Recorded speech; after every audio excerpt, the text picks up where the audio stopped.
radio for the masses. Headline edition, July 8, 1947. The Army Air Forces has announced that a flying disc has been found and is now in the possession of the Army. If the game is rigged, change the game. Game changer. I occasionally think how quickly our differences worldwide would vanish if we were facing an alien threat from outside this world. This is Fade to Black with your host, Jimmy Church, on the Game Changer Radio Network and KGRA, the Global Radio Alliance. I need your help to get to the year 1985. You're listening to Fade to Black with Jimmy Church on the Game Changer Network.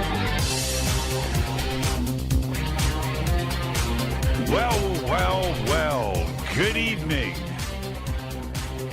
Fade to Black. Bespoke radio for the masses. Yeah. Good evening. How are ya? Did you have a great Labor Day weekend? We did. Today is Tuesday, September 3rd, 2019. 245 days into the new year, just 120 days left. And we are live.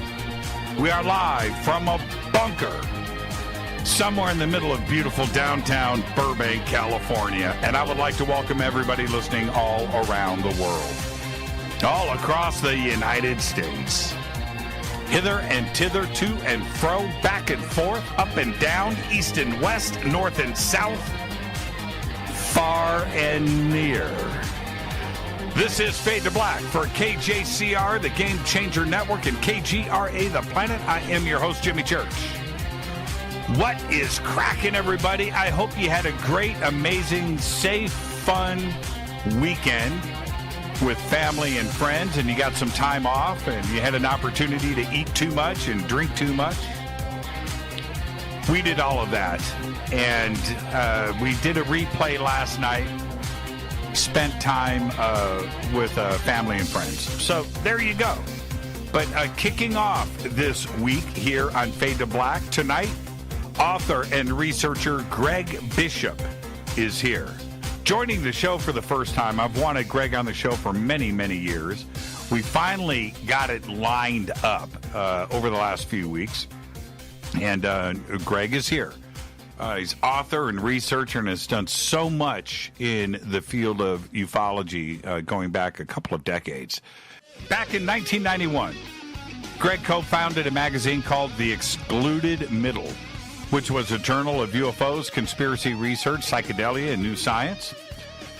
Greg has published 5 books: Wake Up Down There, Project Beta, Weird California, a book about weird California sights and stories, and It Defies Language, a book about E.T. written language. We're going to talk about that tonight. And A is for Adamski. From 2007 to 2011, Greg blogged for the UFO and paranormal site UFO Mystic. And then in 2017, he contributed an essay entitled The Co-Creation Hypothesis, Human Perception, the Informational Universe, and the Overhaul of UFO Research for the anthology UFOs, Reframing the Debate. His long-running podcast can be heard at RadioMysterio.com. The links are over at JimmyChurchRadio.com. He has appeared in the documentaries Fields of Fear about cattle mutilations, Mirage Men, which we have discussed many times on this show, based on his book, Project Beta, and the Travel Channel series Mysteries of the National Parks, and most recently on History Channel's Unidentified. He also served as a consultant for the TNN series The Conspiracy Zone with Kevin Nealon, and for nearly 2 decades, he has lectured extensively at conferences, conventions, from elementary to college students. I would like to welcome for the first time to Fade to Black, Greg Bishop. Greg, it's about time, man. Greg? Yeah, can you hear me okay? Okay, don't scare me like that. We've been waiting for this conversation for so long, and we start off with feedback. How you doing? I'm doing good. It looks like my Wi-Fi took a dump here for half a second. Let's see if it's coming back. Yes, No. it's coming back. Yeah, Can you we're hear all me? good. Yeah, we're all good, Greg. We're all good. Okay. Pretty exciting times right now in ufology. We have never before had coverage of UFOs in the mainstream media, both on television and in print. You've been researching this subject for a very long time. It's pretty exciting to see UFOs in the mainstream, isn't it? Yeah, and the main thing that apart from the high profile UFOs thing, there's more scientists, academics, and people like that are less weirded out or embarrassed or whatever to talk about it, and that to me is pretty amazing, because that means ufology will have an assist or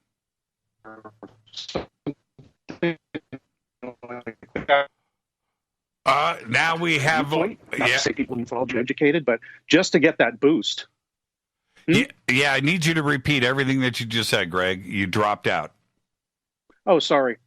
What's exciting to me is that science and academia are getting interested, and people that are in those fields are less embarrassed, I guess, to talk about it, examine it, and maybe can push us into different areas that we haven't been able to because of the what would you call it? The circular nature of UFO research, or at least the civilian side, for the last 50 years.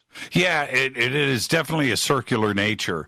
What's exciting for me is when I go outside of ufology and I listen to scientists and physicists openly talk about ET contact and what that would be like in the search for an ET presence, not only outside of our solar system in the Milky Way, but throughout the universe.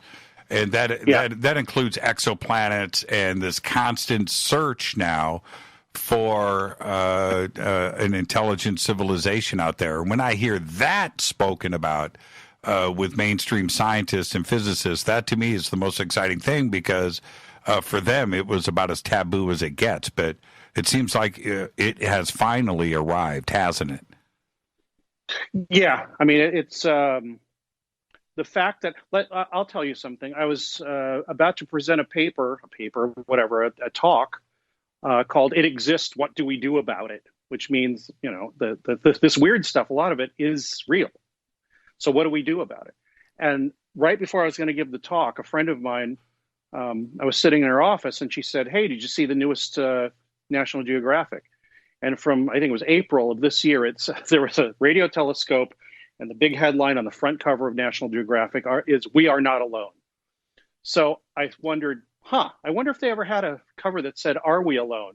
And damned if they didn't. 10 years ago in 2009, another cover with a star field on it, it said "Are We Alone?" So 10 years apart, are we alone? We are not alone. And what they're talking about is what you just said, exoplanets, which is what reminded me.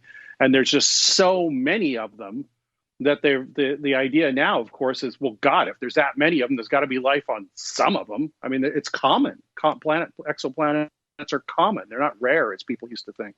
So that's kind of exciting. Now, as to whether they've come here or not, I'm still not sure, but something may walk into my bedroom tonight and change my mind. Yeah, and Greg, what got you started in ufology and research? Was it your parents? Were they crazy? Did you have a sighting when you were young? What got you here? I really don't know. For some reason, I used to go to the library every week. I mean, my dad took us, and he said, "Get 3 books. As many as you want, I guess, at least 3, read them, and we'll bring them back next week." For some reason, all I read, or at least 90% of what I read, were UFO, paranormal, ghost, Bigfoot, cryptozoological books, Loch Ness Monster. I read all those when I was a little kid, and I read them until we went to another library, and I finished off all those books too. So for some reason, I was voraciously interested in the subject. Now, I don't know if that was because of some weird experience or something like that. I don't remember any. I have had a couple of weird sightings of things since then, but when I was a kid, no, the interest came out of nowhere. So I don't know, maybe it was a previous life I was affected, or I came from another planet. I don't know, but it seemed to just come out of nowhere, and that's all I was interested in when I was a kid. Well, I always enjoy asking, and I didn't do the first-time guest disclaimer in my excitement of getting you on the show. I might as well get this out of the way. I'm almost tired of seeing it pop up in Twitter. Yes, I did forget, which is, Greg, this is just you and I sitting on my couch having a conversation as friends, and where that conversation starts, it starts. Where it ends, but we're going to end as friends. There, I got it out of the way. The disclaimer is now there. We can move on. That's fine. That's how I run my show, Jimmy. It's just, we're just sitting in a room having a talk. Well, see, I always enjoy asking somebody for the first time what they have seen, because the first time you see something that you can't explain in the sky, it is truly an epiphany. It's a life-changing moment. And you've been doing this research for a very long time. What was the first sighting that you remember? Geez, I've only seen maybe 3 things I couldn't explain. The first one I remember, strangely enough, was at Burning Man. And no, I wasn't high. I wasn't drunk. I wasn't on anything, which is kind of weird being at Burning Man, but I wasn't. Anyway, all I saw were these lights. They could have been 100 miles away. Little faint lights moving in right angles, like they were attached to an Etch-a-Sketch. I watched that for about 10 minutes and nothing changed. So I stopped watching, and then they went away later. The second one was an extremely bright light, like brighter than a star, that didn't move. It didn't move with the stars. It didn't move at all. It was over Death Valley at 2 a.m. when I drove into Death Valley one time at 2 a.m. And I think it was over the Mercury test site, which is, in Nevada, where they used to test nuclear weapons. Right. Or Area 51, somewhere in there, but it was far enough away to the east of Death Valley. And it was really, really bright. I mean, it wasn't a star. If it was an airplane, it didn't move. And the third one was the most dramatic. That was probably about maybe 9 or 10 years ago. I was flying in an airplane with a friend of mine, like a Cessna. It got very, very turbulent. We went weightless in our seats a few times, and we thought, maybe we ought to go land. So we did. And as I was leaving the airport, this was in Santa Barbara, getting on the freeway, I looked up, and over the end of one of the runways, or at least what I thought was the end of one of the runways, about a half a mile away, maybe less, maybe a quarter mile, not too far, was this black thing that looked like a 6-pointed, I don't know what it would look like. I mean, it looked like a wheel without spoke. I mean, without a rim. But they were thick, black, hexagonal, shiny thing with rectangles coming out of the side of it. It was totally black, but it was shiny because I could see the sunlight glinting off it from the sunset. It was right at sunset. I could see the orange light reflecting off this black thing, and it did not move. I mean, it was like stock still, and there was a lot of wind. So I don't know what that was. And the weird thing is, Jimmy, this happens to people. I said, that's interesting, and I got in my car and left. I could have driven there in 5 minutes, less than 5 minutes. Right. So, do you know how many times I've heard this type of encounter? And I've done the same thing myself. It's you absorb it for the moment, and then you tend to move on. How big was it? I don't know. From that distance, it was probably between 100 and 200 feet high. It was round. It was like a circle with no, it just had these. It was an 8-pointed. It had two crosses at 90-degree angles, and the other ones at whatever the other crossing those in between. Like if you cut a pizza into 8 pieces. But they were made of these black cylinders that were faceted like pencils or a quartz crystal. Except it was black. It was like glossy black. So I have no idea what that is. I called it into the National UFO Reporting Center. They had no idea what it was. I called the airport the next day and I said, "Did you guys?" Because it was hanging right over the runway we left on, runway 15 at Santa Barbara Airport. I said, "Was there something hanging over the end of 15 over the beach like last night, like a balloon or some weird thing?" It's like, "Nope, nobody said anything. We didn't see anything." Like, geez, it was right there. It was plain as day. But they claimed that they had seen nothing. And you didn't take out your camera.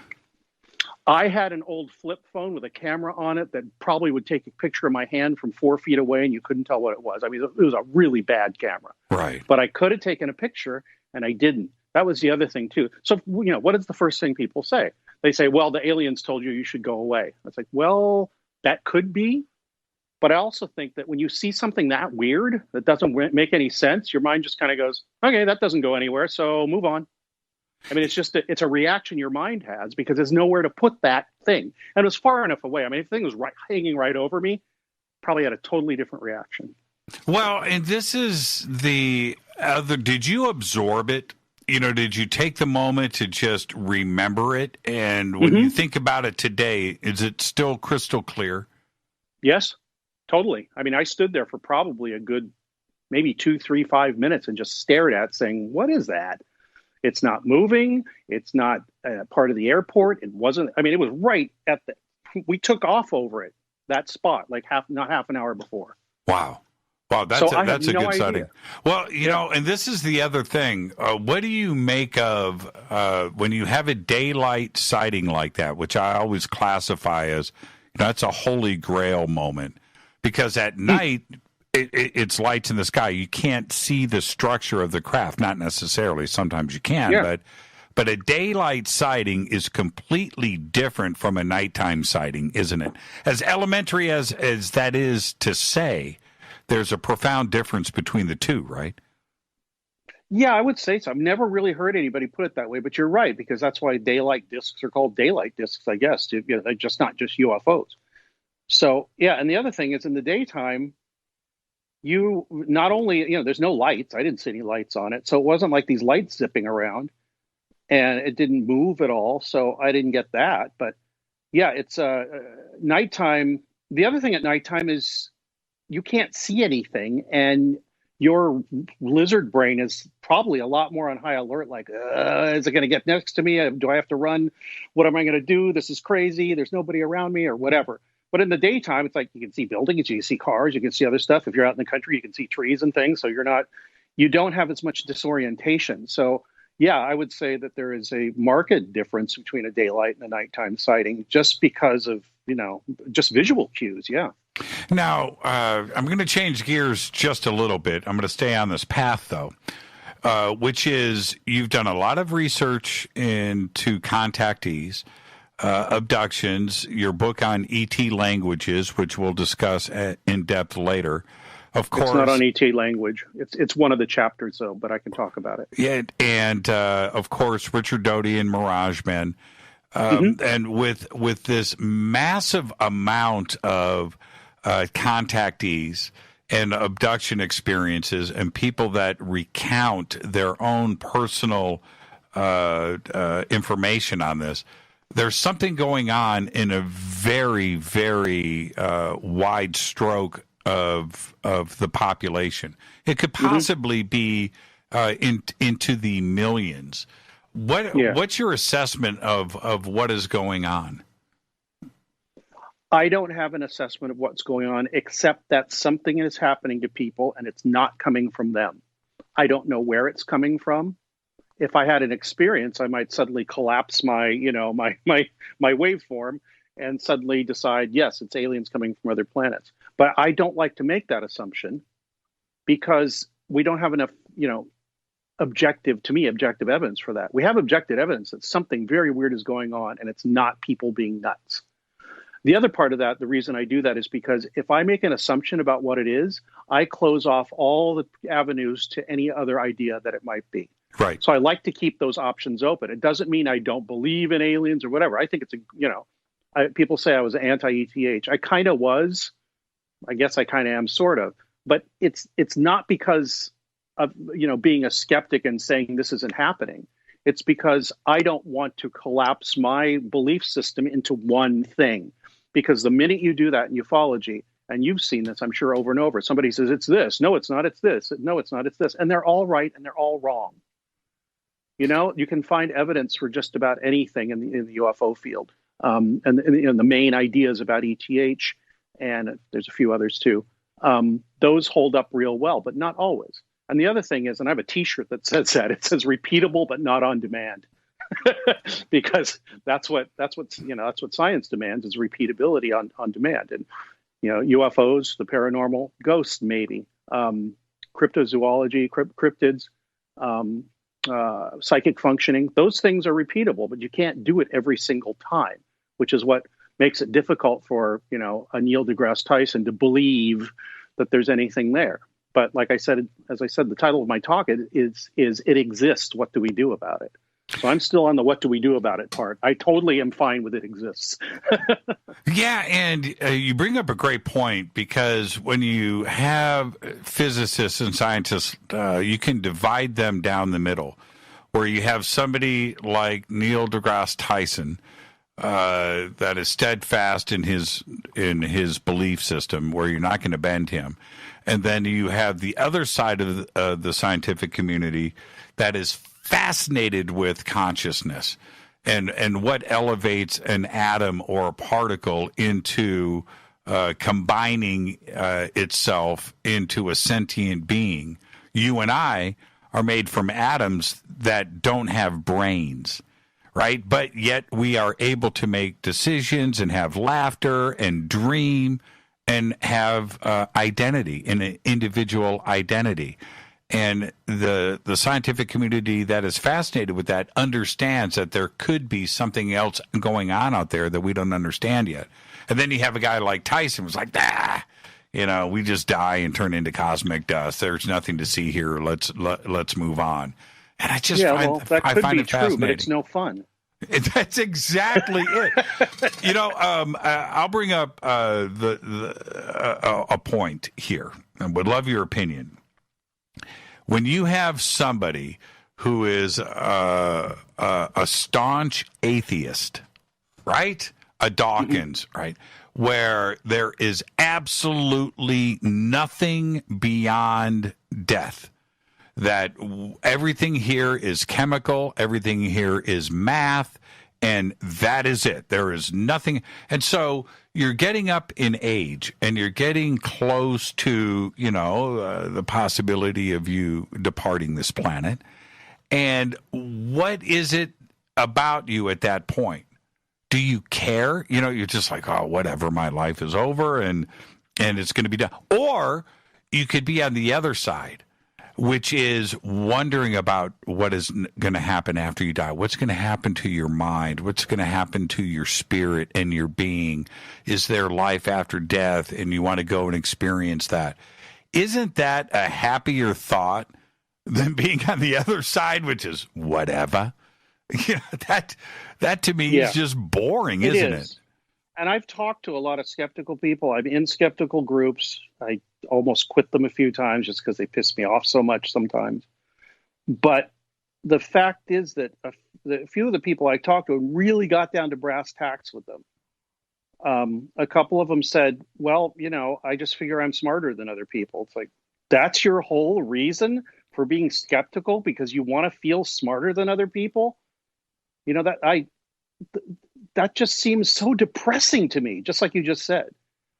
Why would you shut down like a whole vista of interesting thought, a history of interesting thought, a history of spirituality, the idea that science is looking at spirituality now and seeing that maybe it's not inconsistent with some of the newest theories?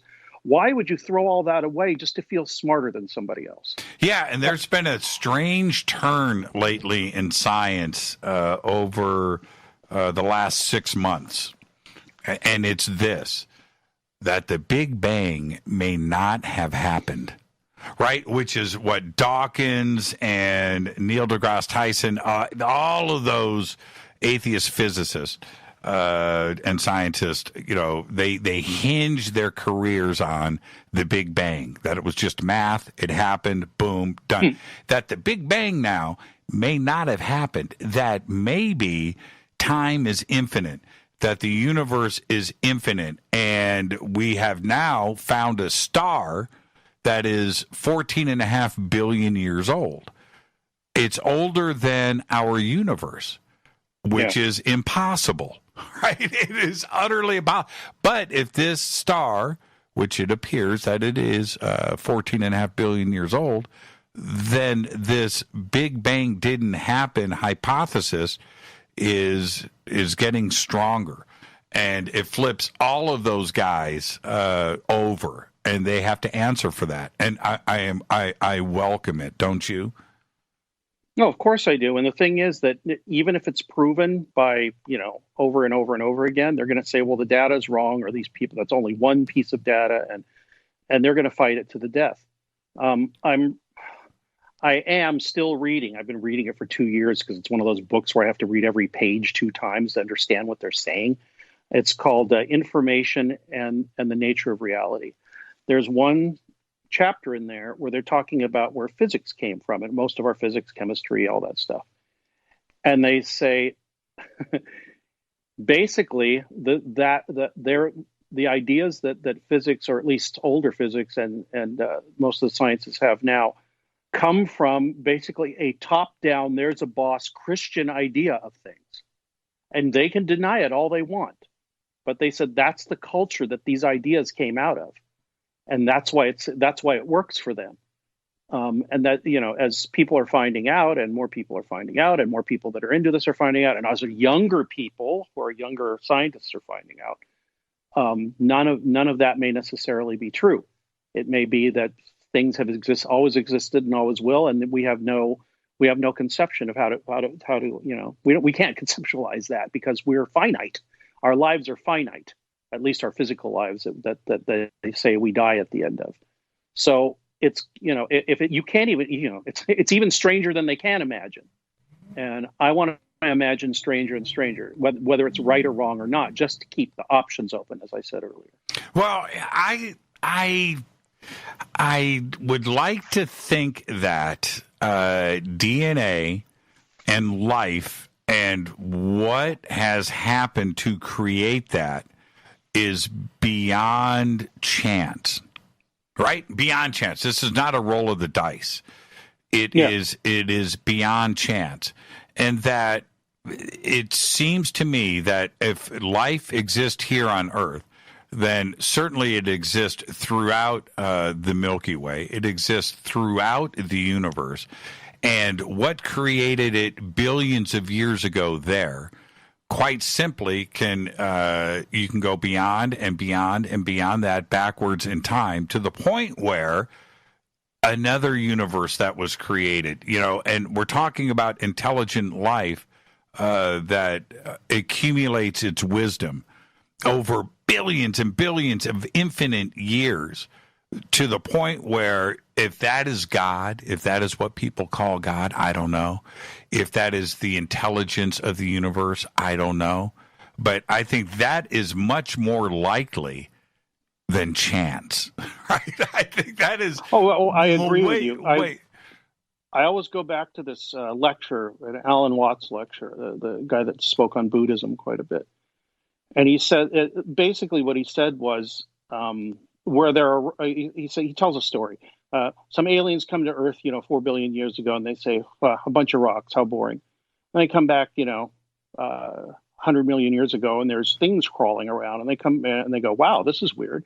And then they come back around now, and there's like people doing things and going into space and all that. And he says, and they say, well, excuse me, this used to be rocks, and now it's moving around. So that you can call it intelligent design or whatever you want. I think it's an anthropomorphization of this idea. But his idea was that life and intelligence and all that is an inherent quality of matter. And given the right conditions, it just happens. It's just the way that matter is made. It's made to, be anti-entropic, to organize itself rather than to just be dumb matter. So given enough time, apparently, under this idea, rocks turn into people. There's nothing wrong with that. And I have said it many times. I need to take a break here. But our universe is a situation where you cannot stop life, right? It has been stopped many times on planet Earth, right? Mm-hmm. We've had mass extinction events, one after another. And then a couple of days later, life starts again. You have a forest fire, you burn everything to cinders, and you go out to that field or forest a week later, and things are growing. You can't stop life. And that's just the way that it is. Let's take our break right here. Our guest tonight, Greg Bishop. And when we come back after this break, I'm going to talk about our UFO community. I'm going to talk about disinformation agents. of course, Mirage Men. This is Fade to Black. I'm your host, Jimmy Church. You can follow me on Twitter at JChurchRadio. Email is jimmy@jimmychurchradio.com. Greg's website is Radio Mysterioso. I'll be right back. Stay with us.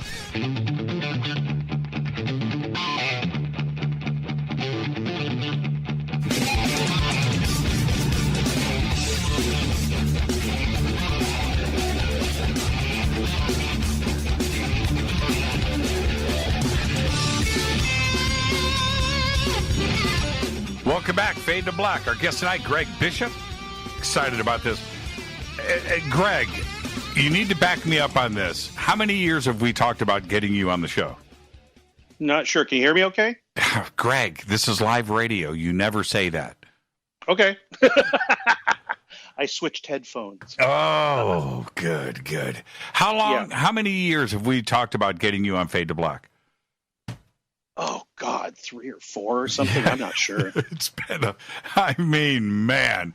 All right. It's so good to finally have you here. I want to talk about Mirage Men, and we'll talk about the production of it and your involvement and how it came about. We'll get to all of that.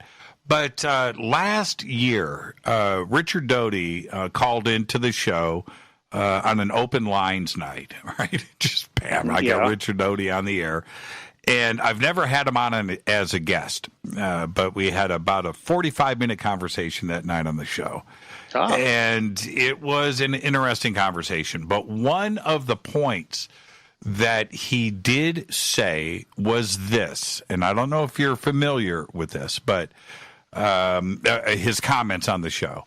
But he said that there were 2 speakers, A-list speakers on the circuit, on the UFO circuit, that were currently disinfo agents.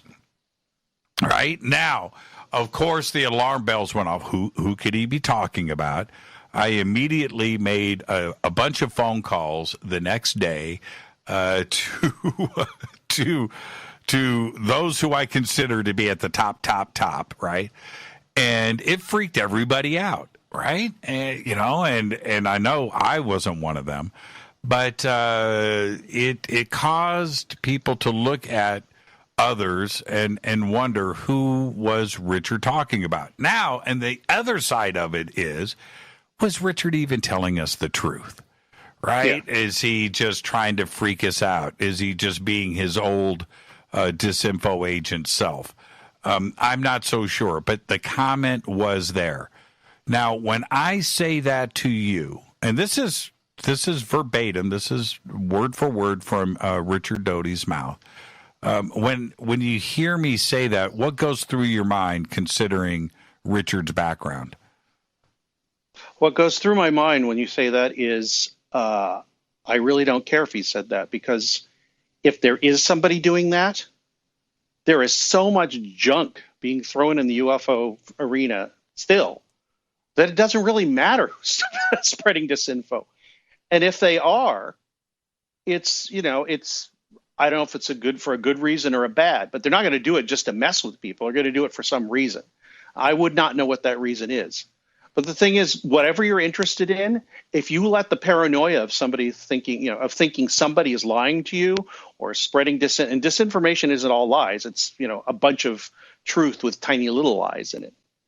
But if you let yourself be carried away by that thought, then you're kind of lost. I mean, you should be able to, and I went through a horrible period of paranoia, Jimmy. So this is kind of where this comes from years ago. And it wasn't from Richard Doty, it's from some totally different person and reason. But the thing is, if you let that take over, you've basically effectively lost your ability to take in any good information, any information really, because you're suspicious of everything. And then the disinformation, and it never goes away until you finally make a decision. It's like, you know what, this is the way I did it. It's like, I'm going to stop feeling paranoid because I hate it. Well, then the disinformation has done its job then. Right? Well, if it freaks you out, it's partially done its job. Yes, that's another reason why I say, well, who cares? Just ignore it. Go ahead with your stuff, and if something seems right to you, feels right, and doesn't make you feel like you want to go, jump out a window or whatever, unless you like that. If you like feeling scared, then more power to you. But if you can keep that kind of paranoia at bay, then things open up quite a bit. Do you know who Paul Krasner was? Yes. Yeah, I talked to him once, long time ago. We were friends for a while, and then we kind of drifted apart. And he's a total hero of mine. He was one of the Yippies. He was one of the Chicago 7. He was one of the people that tried to raise the Pentagon, levitate the Pentagon, and put up a pig for president, and all kinds of great That's stuff. right. That's right. But one of the things he told me was, I told him about my paranoia, and he said, well, I'll tell you what happened to me, because he was obsessed with the Kennedy assassination for a while, which has driven a lot of people quite paranoid. And he said, at one point I was in Golden Gate Park, and I just bought a big bag of pot. Like, it cost him a lot of money, because I guess this was in the 70s or late 60s or something. And he said, I saw a policeman on the other side of the park in Golden Gate Park, like a police car, just driving by. And I freaked out, even though he couldn't see the bag, it was in my pocket. I freaked out, ran over and hit it in a tree and ran away, because I thought I was going to be arrested and somebody was following me. I went back, he said, an hour later, it was gone. Somebody took it. He said, at that point, I realized my paranoia had taken over so much that I was doing really stupid things. And I said, well, what made you stop? And he said, well, what made you stop? I said, I got tired of it. And he said, it gets old, doesn't it? And that's basically my idea about being scared when somebody says something like that. I'll take it under advisement, but I'm not going to let it rule my, is this person telling the truth? Is this person? I kind of don't care. If they got a piece of information that I think is important and useful to me and answers some of my questions, I'm going to take it in. If it's disinformation, I'll find out eventually. And if I don't, well, so what? No, that's a really good point. And I went through a phase about, and I want your opinion on this. This is about 5 years ago. And this happened over about a 3 or 4 month period, where I was in conversations with different people of stature of the UFO community, and every one of them was warning me about somebody else, right? And you got to be careful. This person is probably CIA, and I know this is a fact, so you just need to be careful. And then a week later, I would have that person that this person has warn me about somebody else, right? And it got to the point where it all went full circle, right? Where I went through like 20 or 30 people of one after another warning me about this next person till it came back. I was like the game telephone, right? Yeah. And everything just started to overlap. And the paranoia and the positioning of different people inside of the UFO community was alarming to me. That I thought that, from my experience of the UFO community, was that everybody got along and everybody listened to everybody else, and they were after the same goals. Oh, no. And it's not that kind of party, is it? No. I mean, it's just everybody in every group has factions and people fighting each other and distrust and all that. The fact that the UFO community is unregulated and not peer-reviewed, or whatever you want to call it, that just makes it even worse. So it's not like the UFO community is I don't think it's an aberration. That's just the way people act.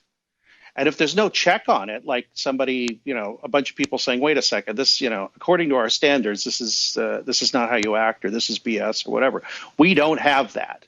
So it can go in any direction and get as crazy as it wants, and it does. Which actually makes it fun and interesting, but also makes it toxic and rude and irritating at times too.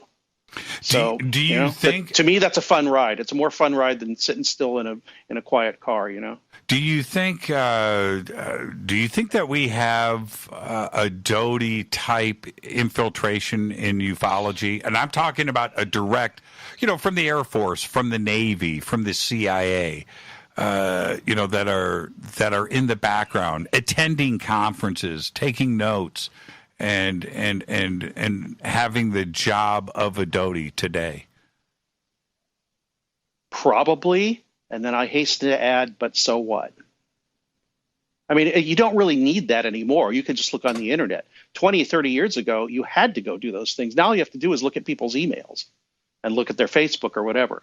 So probably, but the thing is, I think what they're mostly interested in is not keeping this, keeping the secret from the public. They're more interested in who's talking about something that might be relevant, one, to the national defense, like, secrets, and two, maybe something useful, like TTSA says they're doing. Maybe there's something actionable out of this. Maybe we can figure out, maybe somebody in the civilian UFO community has figured out something about the UFOs that can be useful to national defense or private companies or whatever, which is a whole nother kettle of, fish. But I think that's the reason they'd be listening, not to make people crazy or to make UFO research look bad or anything like that. UFO research does that fine on its own. So it's like I said, if it is, well, then so what? It doesn't. I don't think it really affects what people think about or how they talk about things or whatever. I really don't think that happens. It's fractured and factional enough as it is. That doesn't need to be somebody in there saying, directing people anywhere. And I don't think and that's the other thing about, you're going to get me on a rant, but about the disclosure movement. I've said this a few other places, but to me, the disclosure movement is like asking the parent that always lies to you to suddenly tell you the absolute truth, but you're only going to accept it if it's what you already know anyway. That I would say that is pretty accurate. I would say that's pretty accurate. So, yeah, you can't answer your own question with your own question. It just doesn't work that way. I think whatever the government knows is far more complicated than what we think. And it's probably not even what we think it is. They might be just as confused as us, but have, various factions have better information, may know what to do about it, may have artifacts they don't know what to do with yet. I do not know. But I don't think they're a whole hell of a lot further ahead than us on what it is. They may be further on than we are about what can be done about it. Well, we'll get deeper into that in just a minute. Back to Doty. When I think most people that watch Mirage Men, their takeaway from that is that Doty wasn't apologetic.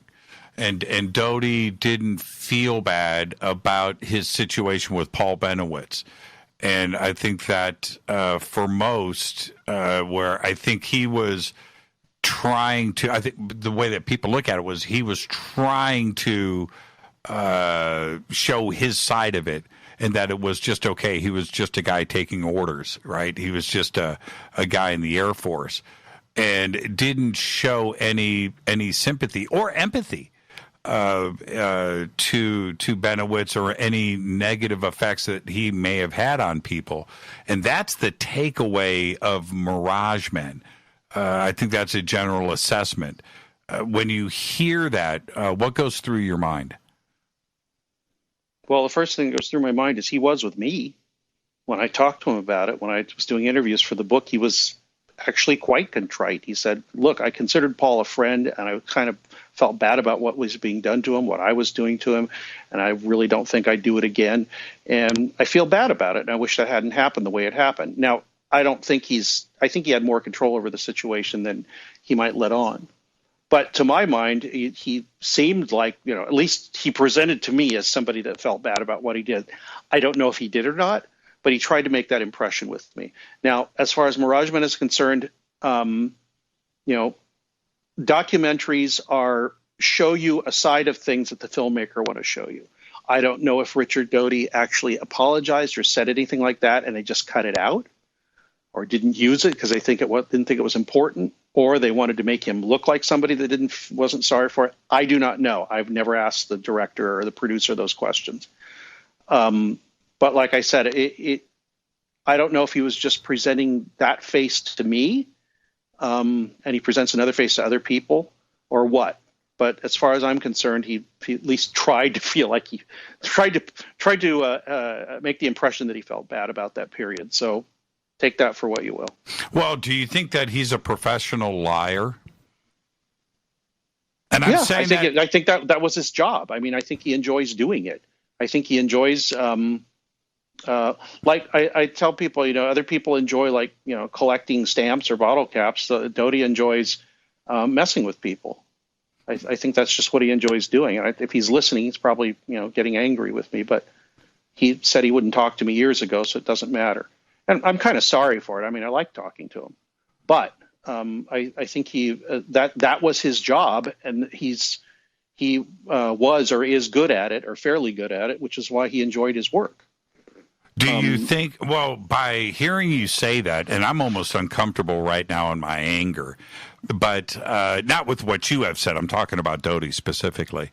Do you think that he was misleading you in his apologetic stance about Paul Benowitz? I don't know. It could be that he truly felt bad about it when I was talking to him. So we talked a lot. We talked, I talked to him a bunch by email and in one mammoth 4-hour session that he did not let me record. We just went to a Denny's and sat down and talked. But like I said, when he was talking to me, I thought, well, at least he kind of feels bad about it. I mean, that's good, I suppose.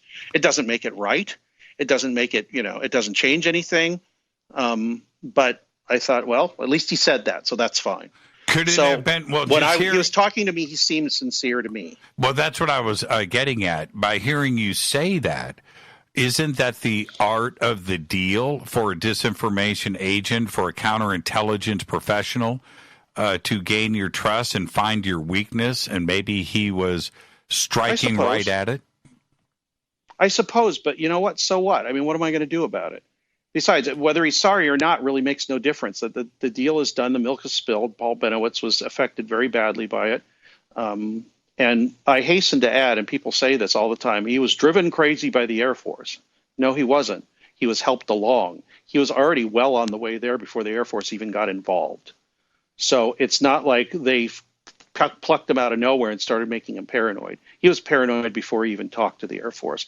And I learned this from UFO researcher not Leonard Stringfield, who's the much older guy that does abduction regressions. I can't remember his name. Something wrong with me. Anyway, he talked to Paul at least a few months, maybe a year before he even called the Air Force, and he said that when he came to the door to talk to him, Benowitz came to the door with a rifle and a pistol and said, "Get in here, the aliens are coming." It's like, what? And this, like I said, I will emphasize, this is before he even met Doty, as far as I can tell. And and this is where, and I know that Richard said something very similar during our conversation. Yeah, and it doesn't excuse anything. It doesn't, just gives you some perspective. That's right. There is no excuse for that. And at some point, you would think that Doty or somebody else would go, you know what, this guy's unstable.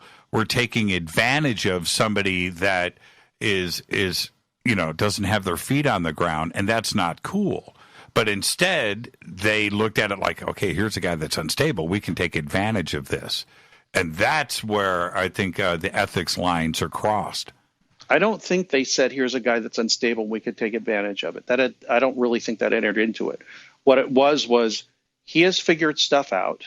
He sort of can see what we're doing on the base, and he's sort of getting an idea about what's going on.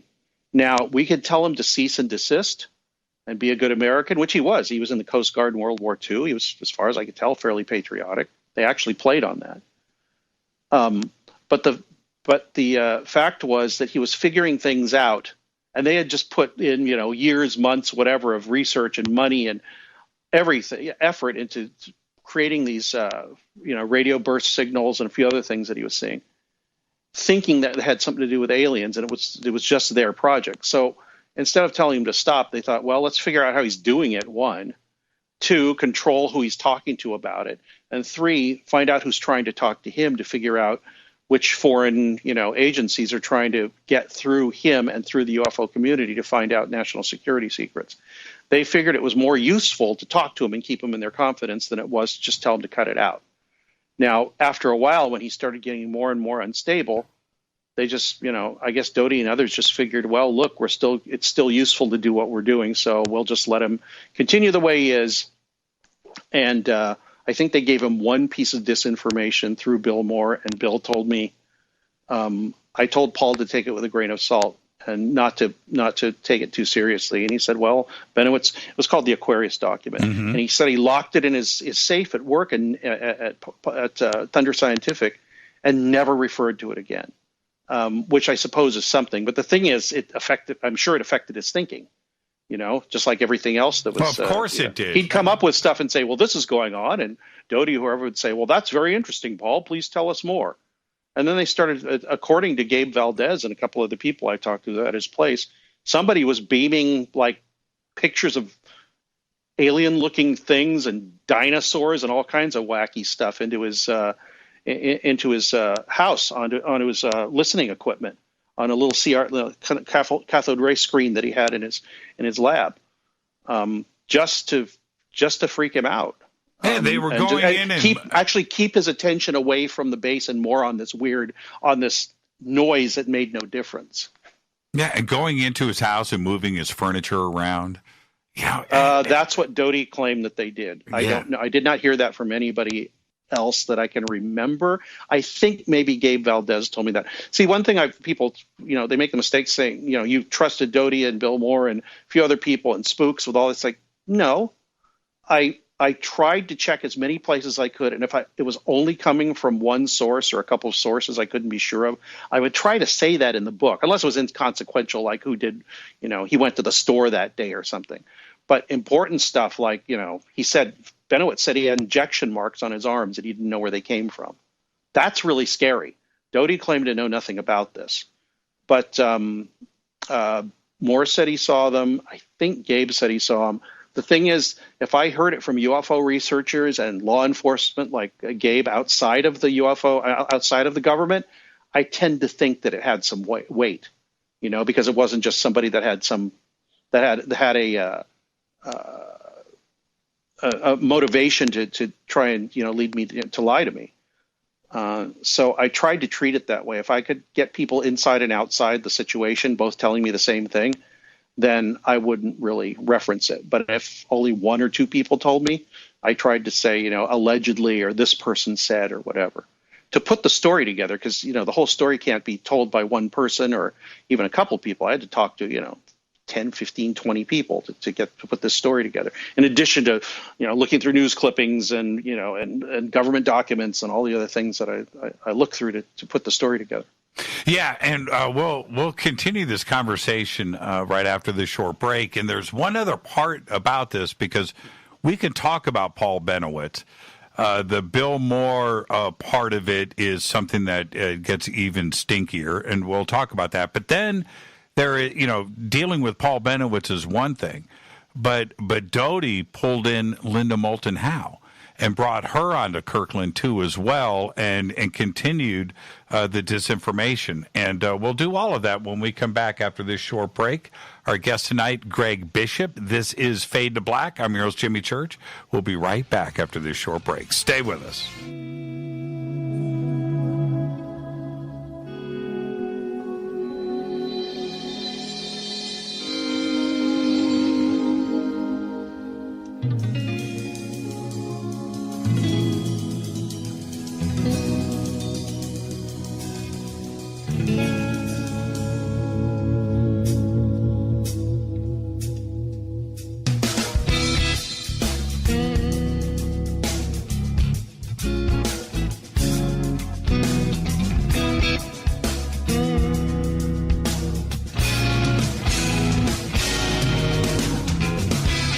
Welcome back. Fade to Black. Our guest tonight, Greg Bishop.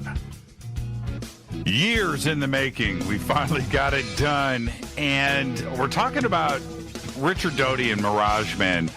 And very few people out there, Greg, have interfaced directly with Richard. I know you haven't talked to him in a very long time, but his position in the UFO community and the damage that was done with Bill Moore, I don't think it can really be measured today. And we can always talk about Paul Benowitz, but it went much further than Paul, and it was very effective, to the point where they even brought in Linda Moulton Howe, brought her onto the base, into an office, and started to show her documents, and documents that were fictitious, or maybe some of them were real. That's part of disinformation. But bringing in a leading researcher like that is a pretty bold move, isn't it? Yeah, it is. I think that they wanted to figure out, who was talking to whom. So, all in the furtherance of a intelligence operation, counterintelligence. And I've talked to people who have been in Air Force intelligence after Doty, and they said that the Doty and other people in the who were working on the operation actually, to their mind, broke a lot of laws about interacting with American citizens and things you're not supposed to do to or with American citizens.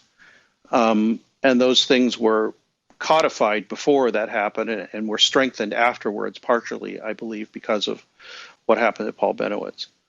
The atmosphere at that time, Linda doing her investigative journalism into cattle mutilations and, of course, the UFO subject, and she was right in the middle of production with HBO at the time, and things were getting ready to really blow up, and they knew that, and Bill Moore doing the things that he was doing. I'm not even so sure now that anything that Bill Moore had revealed, and that includes going back to Roswell, and the things that Richard Doty said on this program about Roswell, pretty alarming things, that they really looked at Linda as a tool for this disinformation. And this was going on inside of the UFO community in real time. It was an active program. And to think that things like this couldn't go on, well, they actually did, didn't they? Well, to some extent. But the thing is, oh, God, I've been talking about this for so many years, and I don't know how many times I say things and people don't believe me, so I kind of give up. But what happened was Moore was contacted because they thought he could be useful by basically reporting on people in the UFO community and what they were talking about. Only because they wanted to know how it affected national security. Is anybody looking at anything that can give a hint to the Russians or the Chinese or whoever about what we're doing? So what they told Bill Moore was, if you tell us what people are talking about and who's telling what to whom, as far as you can tell, we will give you documents having to do with the UFO subject. And they gave him tons of them, reams of them. I have some of them. And as far as he could tell, a lot of it was disinfo or close to it, and a lot of it was just useless. And I said, so after all this, and I'm still friends with him, so this is why I get kind of like, Bill Moore is evil, and he drove Paul Benowitz nuts. Like, no, he had a deal, and he said it's like when somebody comes up to you and says, hey, why don't you watch this corner and tell us if anybody comes by, and then suddenly, a week later, you're dumping dead bodies, and you're like, I didn't sign up for this. Not that he was dumping dead bodies, but he said, look, I had this cut and dried deal, and then suddenly I was doing other things. Such as watching Paul Benowitz and seeing what he was doing and seeing who he was talking to and talking to him himself.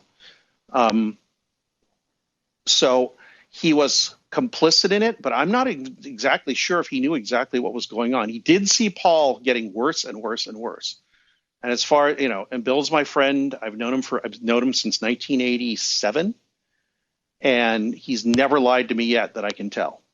But what he said was, I warned Paul over and over to stop taking this stuff so seriously. Back off of it. It's affecting your health. It's affecting your business. It's affecting your family. Just slow down. He could see it happening. He knew he knew it was being encouraged, but he couldn't tell Paul that.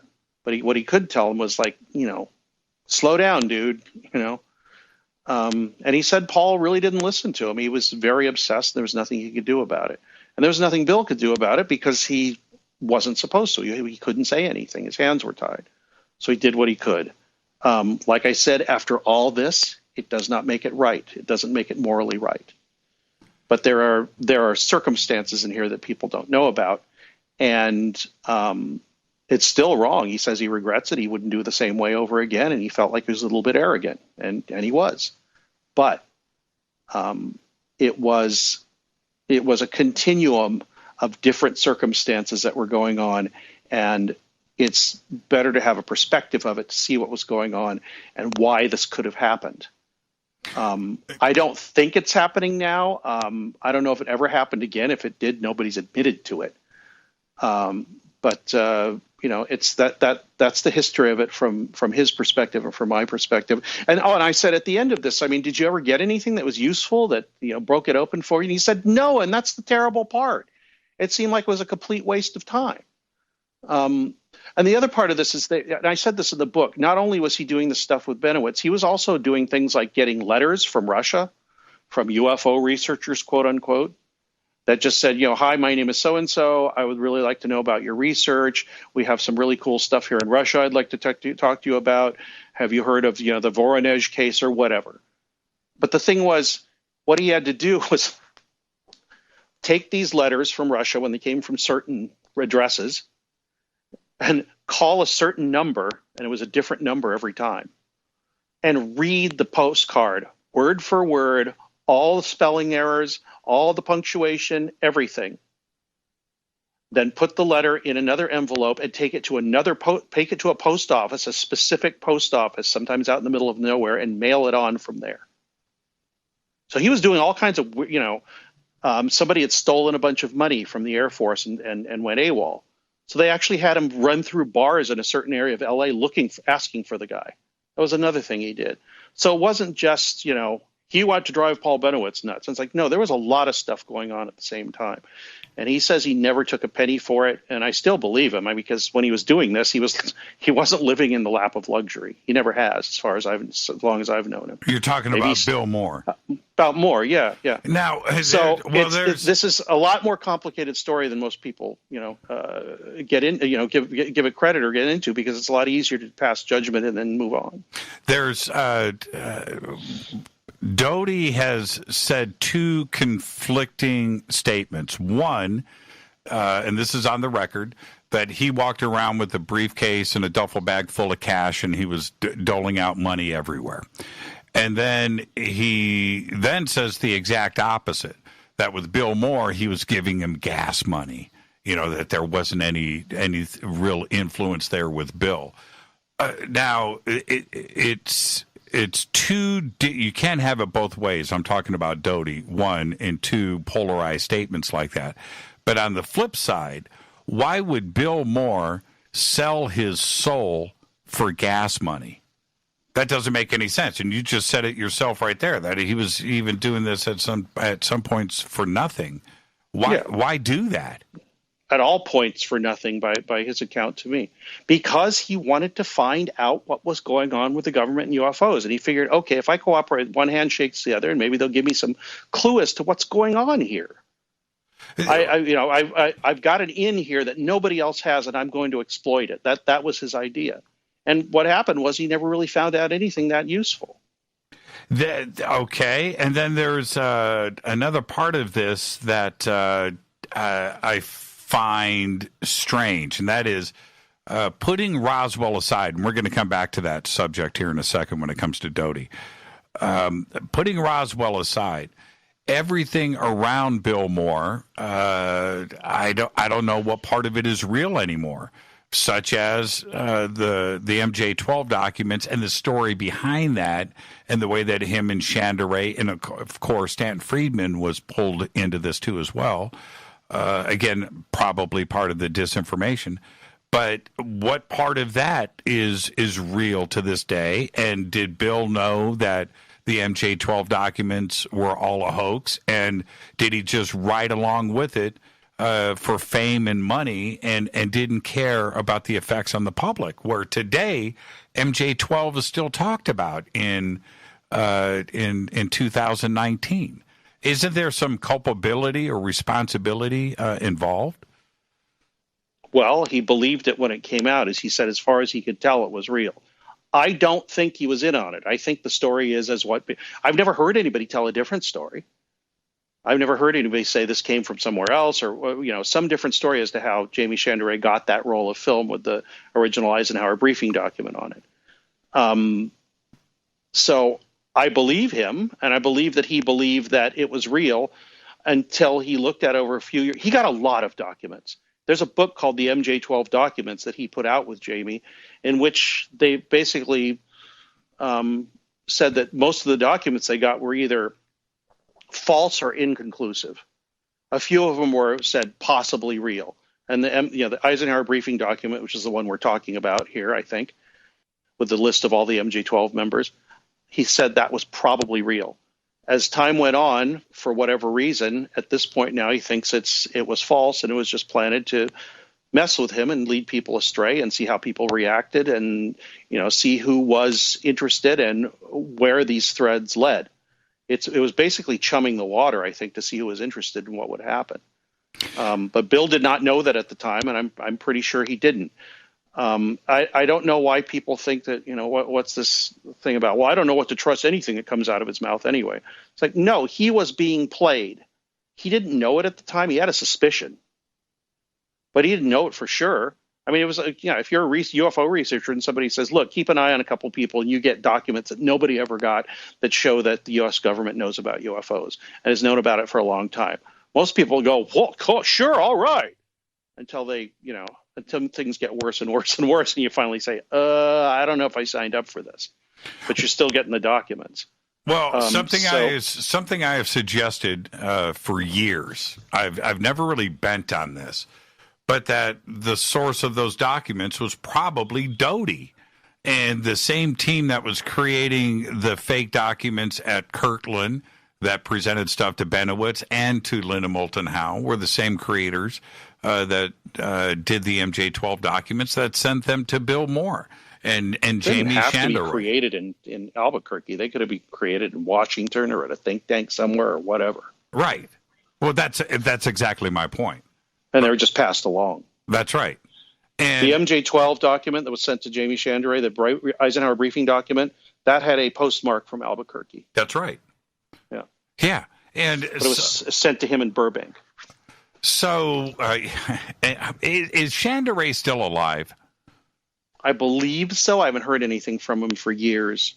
Yeah, I've tried to chase him down, and we're in Burbank, and tried to chase. Oh, him he doesn't down. live in Burbank anymore. He left a long time ago. Okay, like in 2000, I think. But going back to this, it seems that Bill Moore and Doty, Kirkland, Albuquerque, that was the source of all of that disinformation, all of the fake documents, everything came from that same circle. And no. Why not? Some of it came from other sources and other places. For instance, one time Bill was told, get on a plane, go to this place, meet this person at the airport. They went to a hotel, and whoever was there pulled out this envelope, and this was like in the East somewhere, pulled out an envelope and said, and this has been written up, and he's talked about it, right. Pulled out an envelope, put it, and said, you can do whatever you want with these documents, and you've got 20 minutes or whatever, and I'm just going to wait outside. So he, I think in some cases he took pictures of them. In some cases he was only allowed to take notes.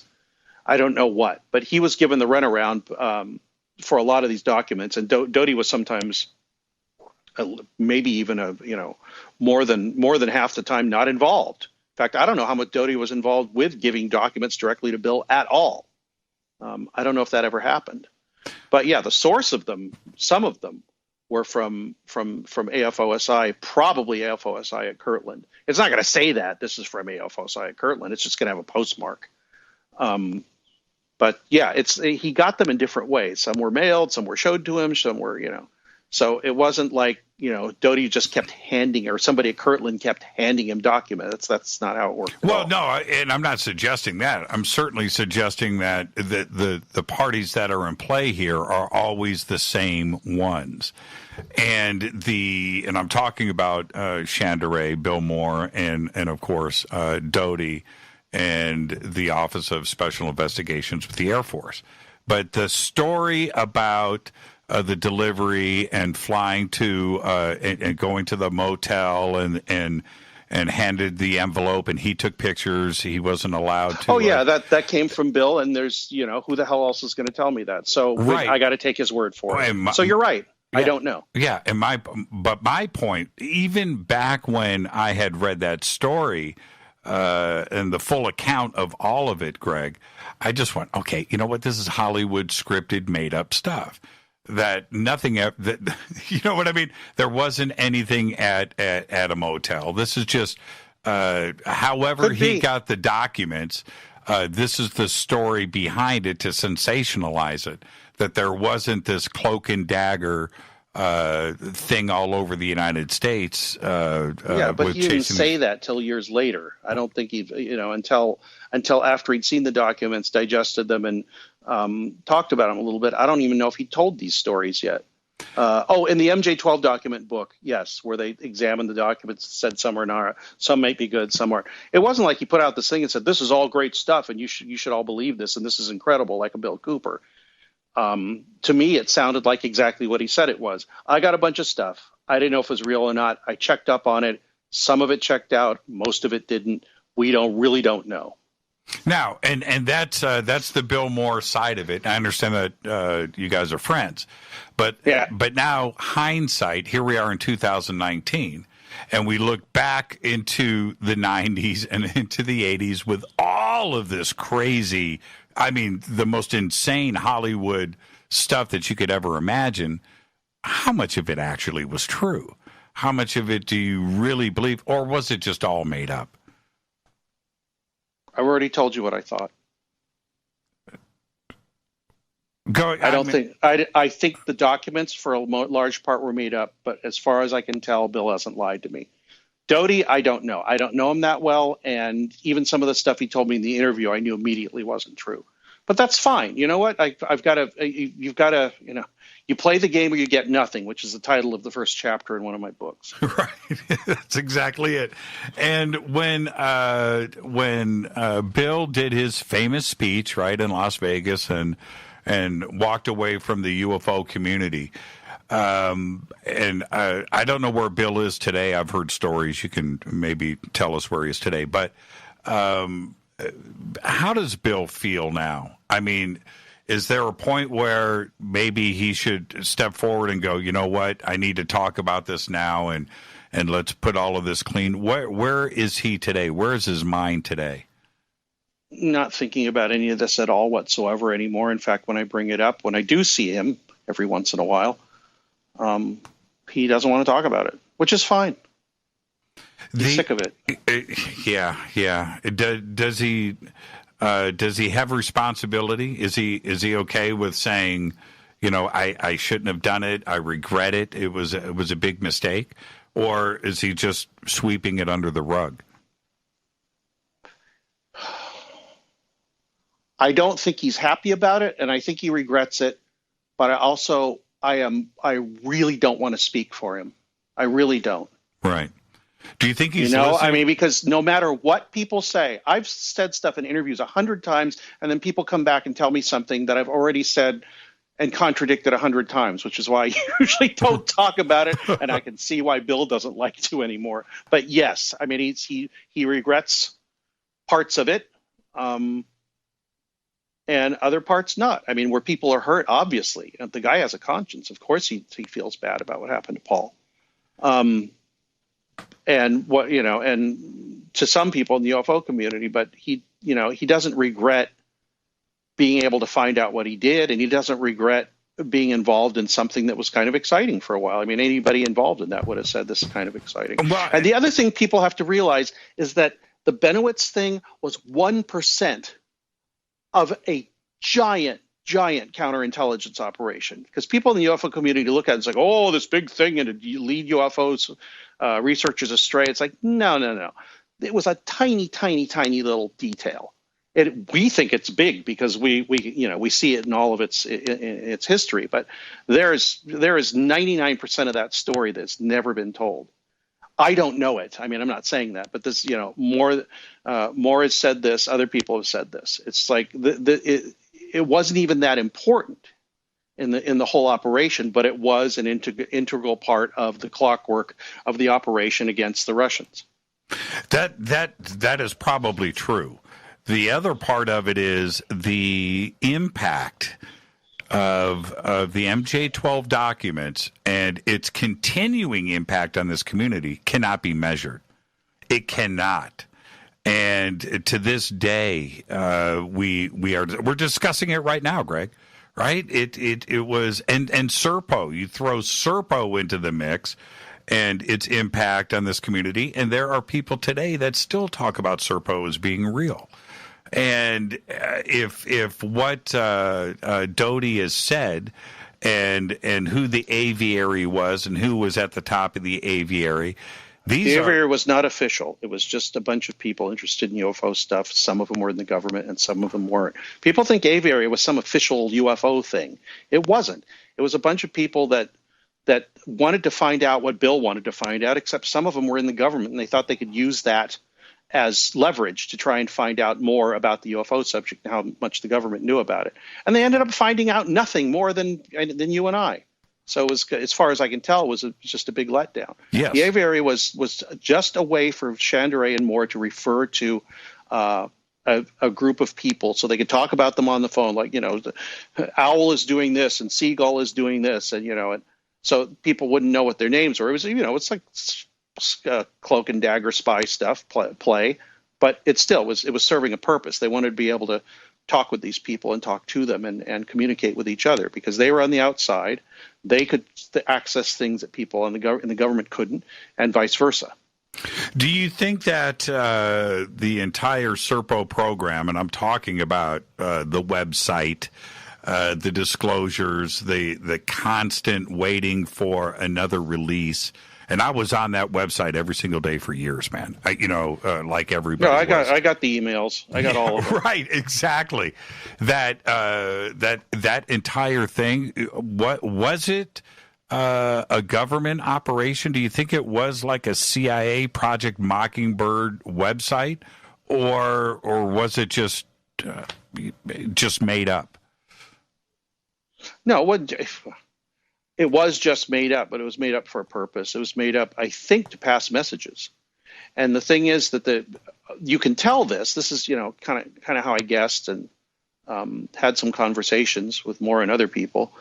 I kind of guessed what was going on, and they did, because the original guy, I don't think I'm getting the story wrong, Victor Martinez, who was a substitute teacher in the LA area, was getting all this information and pumping it back out on his website and sending out emails to a lot of people. I don't know how many hundred people were on that email list. Right.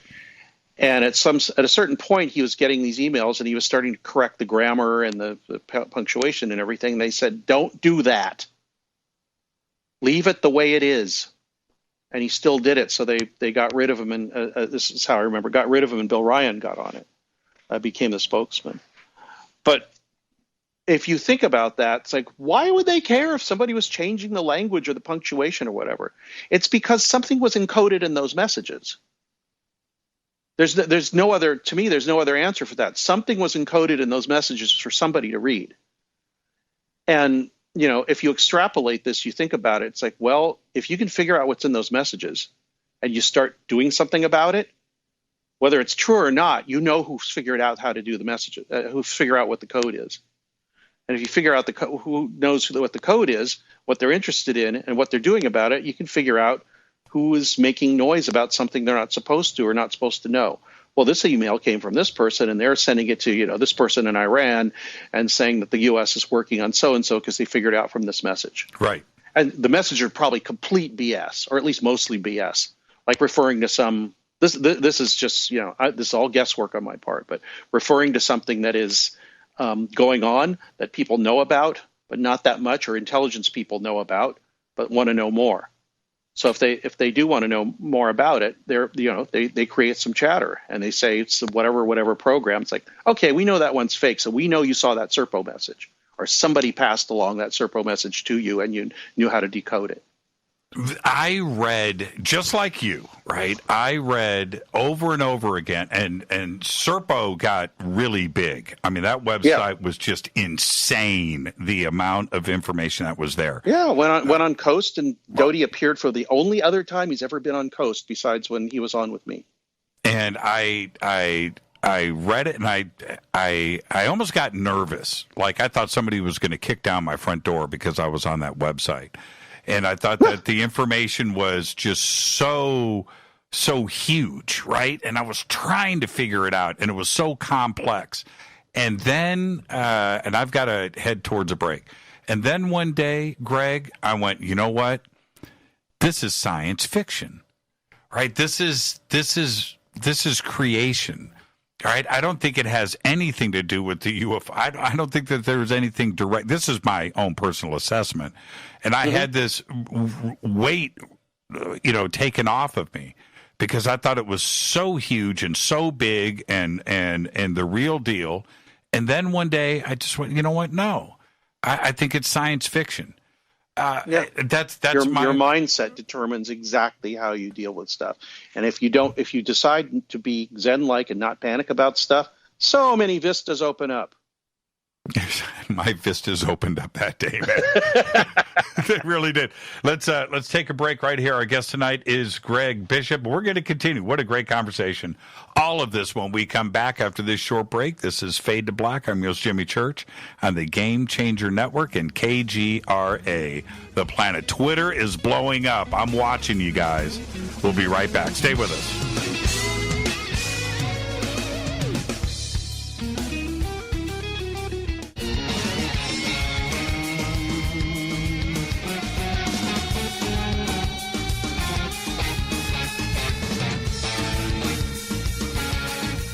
Welcome back. Fade to Black. I'm your host, Jimmy Church. Tonight, Greg Bishop. What a conversation. And I'm going to go here. I'm going to go here next, Greg. There's a couple of, I can already see that we're going to go into overtime. And so let's just do this.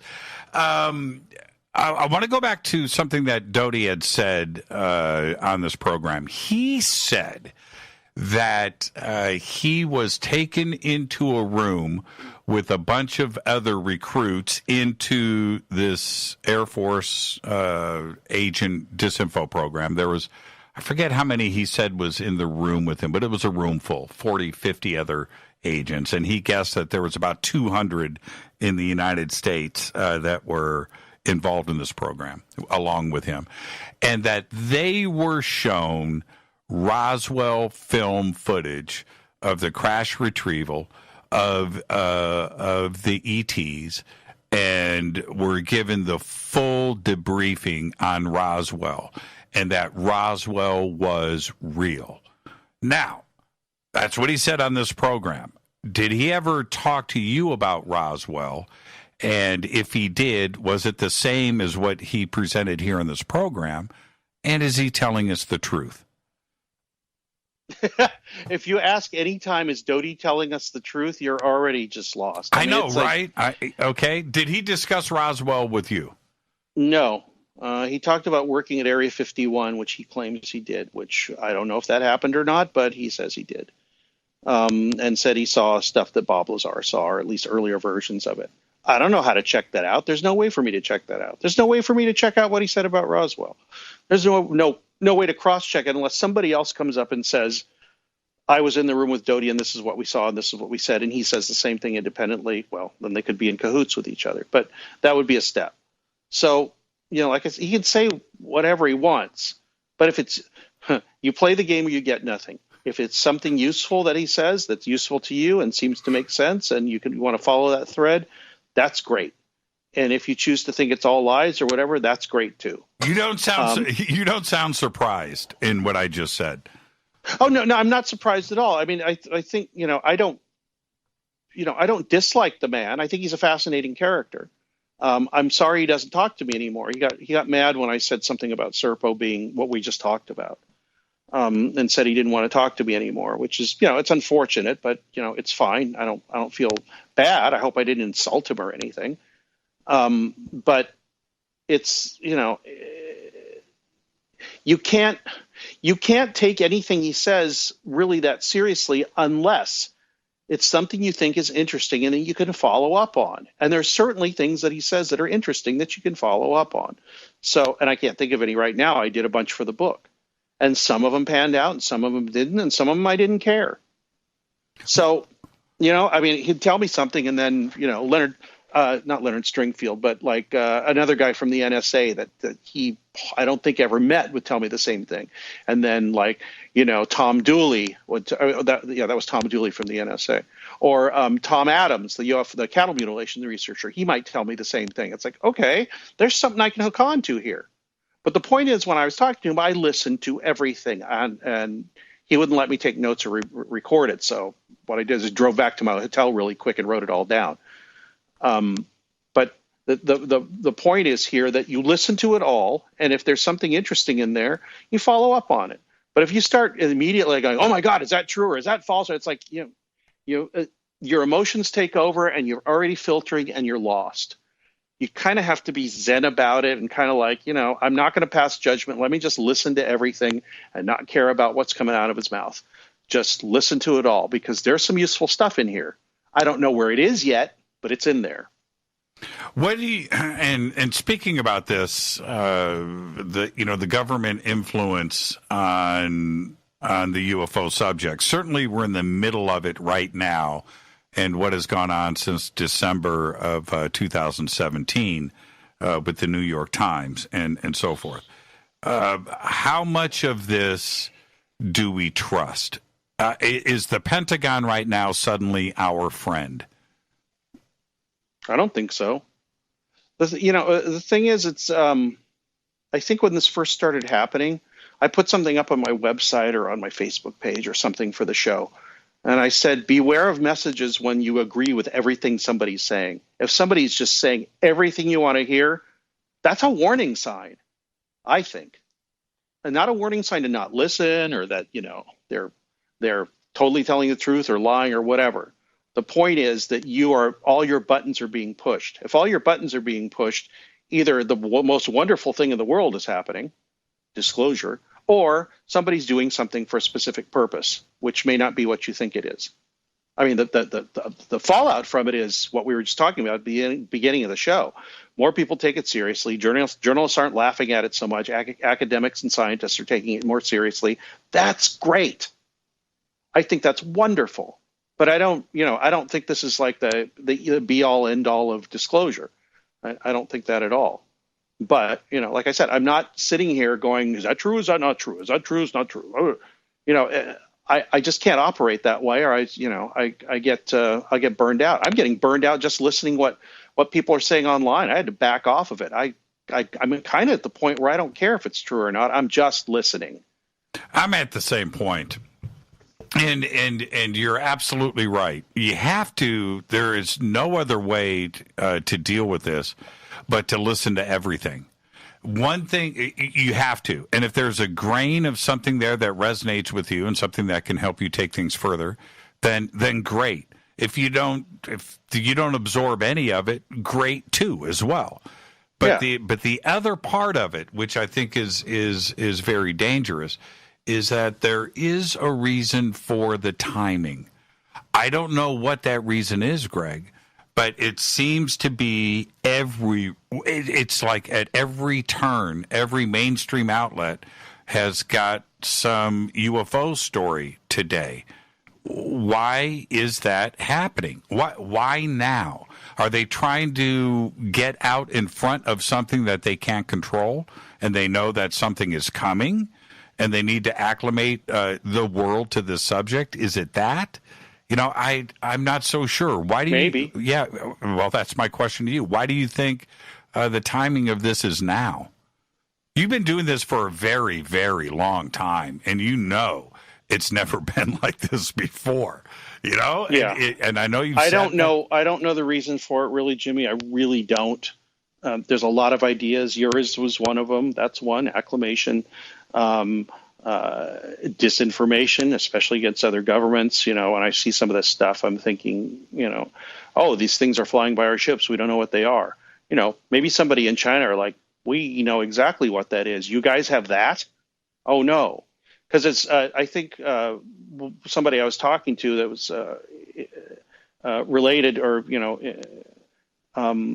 with TTSA, or at least think they are, or whatever.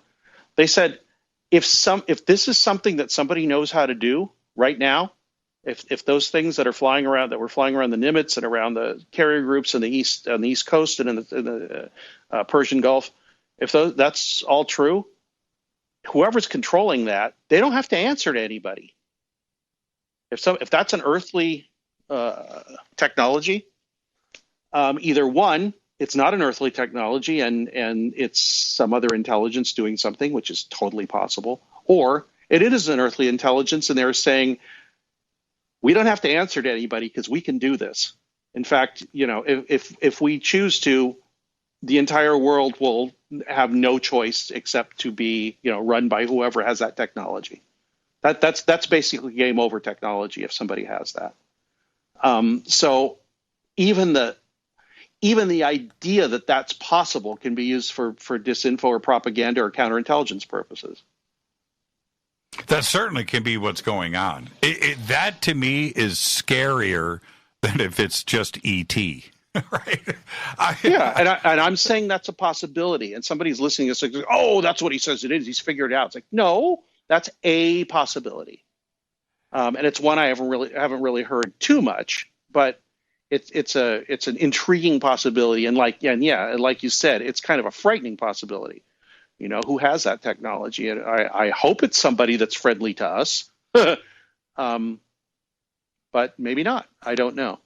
I have no idea. The fact is, if it was another country that was doing it and we didn't have the technology, I don't think anybody would say anything about it in the press in the United States. So I think they figured out either it's something else or it's something they want people to think that we have control over, or no control over, and what the hell are we going to do about it? I have no idea. And I really don't know about the timing. Maybe it has something to do with, saber rattling in China and India sending up rockets now to the moon, and India and Pakistan getting all pissed off at each other, and they both have nuclear weapons right now. Saber rattling with Iran. I have no idea. But, there's so many different scenarios for this to have to interface with this phenomenon at this particular time. And I don't think anybody's got it right yet. No guesses are right yet. But I think that a lot of guesses are right, none of them at the same time, if you know what I mean. It could be any of those things, or it could be little bits and pieces of all these things put together, which is what I favor. I did a rundown of the staff at TTSA, and where you have 9 of the 12 staff there are either CIA, ex-CIA, counterintelligence agents, and some affiliation of some kind with the Department of Defense.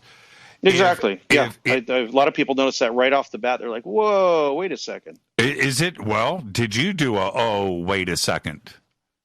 Yeah, I did right away. I just said, wow, these people, it's like a lot of the same players that were, not the same players, but the same ideas, and some of the same players that were involved. At least Hal Puthoff, he was in the aviary, I think. Pretty sure. These people have been trying to figure out what this thing is for a long time. And I think some of the people in the group think they're going to find out what the UFO thing is finally. And some of them are using it for, some intelligence thing. And some of them think that there's something exploitable in there where they can make, they can scale the technology or copy the technology to something that can be used. I think there's all those ideas. And then on top of this all is, what you're suggesting here is they all have intelligence backgrounds too. I don't know if that means it's an intelligence operation, but that would certainly be within the foul poles. Yes, it would be right there. And this is what is crazy to me if Tom DeLonge steps down as CEO, because he's listed as interim CEO right now, right? Yeah, right at the beginning he was listed as that. Yeah, and so let's say he steps aside, he goes back to Blink 182 or Angels in the Airwaves, and he goes back to music, and like Semivan steps in as CEO.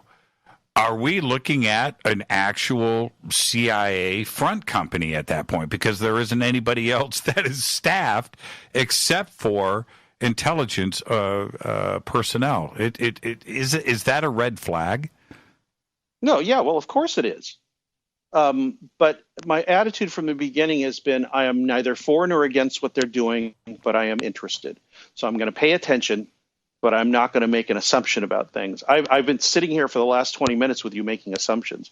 I have no idea, really. But I'm gonna keep watching and listening and seeing what they do, and what does that happen to in my mind? And maybe at some point, if I'm watching and listening, something I heard 10 or 15 or 20 years ago, I'm going to go, oh, wait a second, and I'll either run down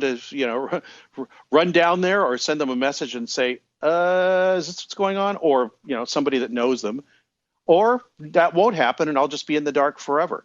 I've got an idea that, unless there's some kind of disclosure or something like that, the end game here, I think that this thing will have it has a lifespan and it will run its course. And whatever they're doing, they'll either accomplish it or they won't. And they will move on. I mean, that's how everything works. And at that point, we won't hear anything from them anymore. And I hope it's after we figure some stuff out based on what they say, or some kind of revelation, or some kind of, something useful that helps all of us. I would love that to happen. But I don't know. It might not. But for the meantime, it's one of the best shows in town. It is. And my take is this. This is what I've asked everybody to do. Right now, don't trust anybody. Just write on that, because that's the safe zone, right? Trust yourself and your friends. Yourself and your friends are the power elite and the conspiracy, not other people. I know that's a funny thing to say, but Robert Anton Wilson said that once, and I love that. No, that's the safe bet. That's the Las Vegas bet. That's the safe play. And in 2 years, we'll give this like a 2-year run. And if what TTSA is doing is correct, then we can establish some trust here. And then, we can maybe take a chance and roll the dice and get into the trust zone, the friend zone. But until then, Let's just ride this out. It is the best show in town. I totally agree with you. No, I mean, like I said, I'm neither for nor against them. And I think what they're doing is exciting. And I think it's had some great effects. I mean, it's wonderful, some of the effects. We already talked about them. But we'll see what happens. The fallout will be years. I mean, there'll still be academics and scientists interested in this weird stuff after that. They just kind of opened the door a little, said, hey, maybe it's okay to talk about this stuff. And I think that's part of their plan. That was definitely part of their plan. Well, that's the bonus, right? That's the bonus play. I wanted to ask you this before we head to the break. And can I get you to hang out for some overtime? Yeah, sure. Okay, we'll do that. I want to ask you this: the 3 videos, the gimbal and the Tic Tac and the Go Fast. You've been looking at evidence. You've been writing books. You've been doing all of this stuff for so long. What was your first reaction to the videos when you saw them? That they're all authentically unidentified objects that were picked up by sophisticated camera equipment. Okay. But you know what? We have tons of those. Yeah. Well, not tons, but we have quite a few. You should run for politics, man. That was a good political answer. Well, that's how I feel. Good. Well, okay. That was my take. Okay, that was my original take. Now, when I look at them, I don't have the same reaction that I did originally. I mean, I fought tooth and nail to people that were saying it's nothing. And I was like, no. These are the real deal. Now, when I look at them, I don't have the same reaction. Like the Go Right. Fast video, I don't even see anything moving. I think the Go Fast video is a stationary object. I look at it now, and There's don't think been really good skeptical viewpoints of this, especially by Metabunk. Yes. And those people are great. I like those people because I've been on their forums, and they don't make fun of people.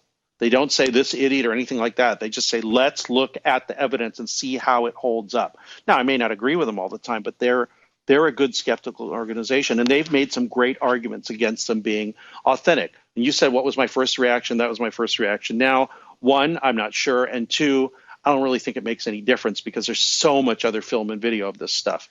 And there's so many, eyewitness testimony and all that. If it was made up, it's just supporting stuff that's basically out there anyway. Right. Yeah, I don't have to say it doesn't affect me like it did before. Part of it is Metabunk centering me.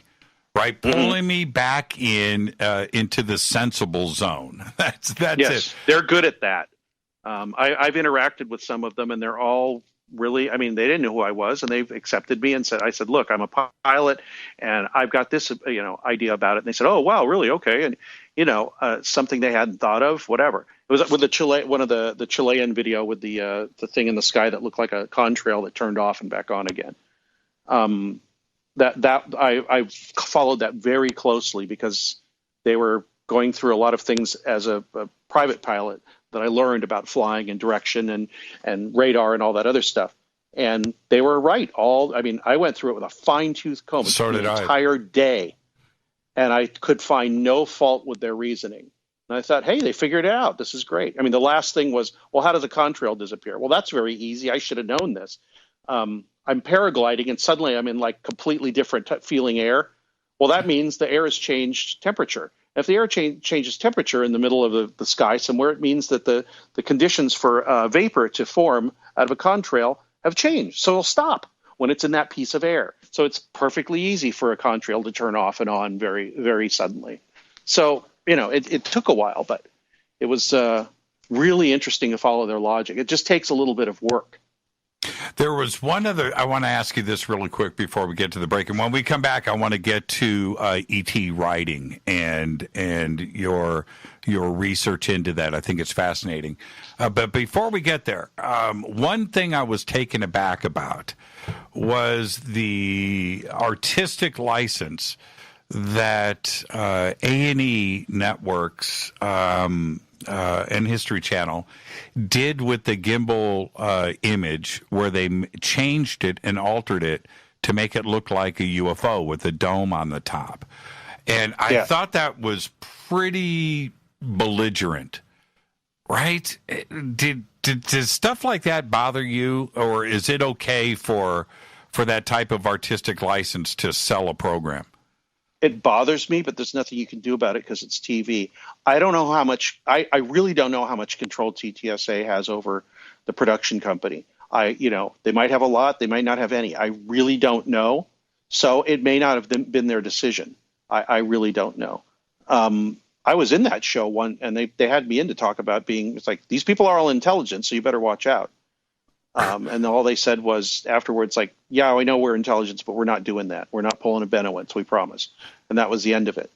They actually said that? If you're dealing with a TV show, I know you've dealt with them. You can't say anything that can be construed some other way because it'll probably be construed that other way. And that's all TV is about, is making people believe things and being flashy and all that. And they're going to do that. And it sucks, and I don't like it, and I wish it wasn't done. But it is, and I know why they do it. Yeah, I know. Just like I wanted your take on Project Blue Book too as well, because I know you're familiar with all of the cases that were presented in the series, and they took artistic license to a whole nother level, to the point where it was almost offensive. But the audience that doesn't know anything about Project Blue Book or the cases specifically that are discussed here, they take it as being factual and true. Again, is that okay to do, or is it just entertainment? Well, I will answer that in a short answer. The people that make if TV made UFO documentaries or dramatic series the way that UFO people wanted them made, you'd never see them. I know. And that sucks and it's terrible, but that's just the way it's harsh reality is what it is. Yeah, I don't like it, but if I had control over it, I might do it differently. But it's also collaborative, and there's somebody at the top that can just say, "No, you're doing it this way, or you don't get paid." Yeah, so it's not disinfo or anything. It's just like, I don't think the audience is going to like that. It's like, but that's not what happened. No, we need advertising dollars, and people need to keep watching, and so that's why they do those things. And it's terrible, and maybe the stuff shouldn't be presented as entertainment. There's got to be a way to do it in an entertaining way without twisting the truth. My friend Paul Kimball did one called I think it was called the 10 Best UFO Cases. He did a film about. And he was not sensationalizing it at all. Very, very good documentary. But most documentaries, there's a lot of license taken. So because people figure they have to. I don't know why they figure that. Yeah, but I know. They're probably right. This is what's really funny, and it's called Best Evidence. That's the name of the film. Yeah, that's a great documentary. Is that when I was watching, and I watched the whole series, Project Blue Book, there was a part of me, because I knew too much, right? I'm just like picking it apart. And then there was another part of me, and I was getting angry. I was like, how can they do this? How can they that? There's another part of me that was just going, you know what? This is friggin' good TV. I'm actually digging this. And I watched every episode, and I had to disconnect myself. If I disconnected myself, it was good entertainment. The only thing that I found offensive was the intro and outro to the show. The case you are about to have come straight from Project Blue Book, and that this is all factual. And that's the part that's misleading. If they took out the front and the end and just ran it as a TV show, then it's no harm, no foul, in my opinion. Yeah, TV shows are just to get people interested in the subject and interested in the thing and to sell advertising dollars. And if it gets 2 or 3, sharp people in to add to the conversation, great. Somebody that wasn't interested before, eventually they go, oh, that was BS. I'm still interested, though. So it's partly recruitment, but also, it's like watching a talk show or, a cartoon or something. It's just there to entertain. This is why Greg Bishop is on Fade to Black right now. What a great conversation. Greg, stay right there. We're going to go do some overtime. This is Fade to Black. I am your host, Jimmy Church. We'll be right back after this short break. Stay with us.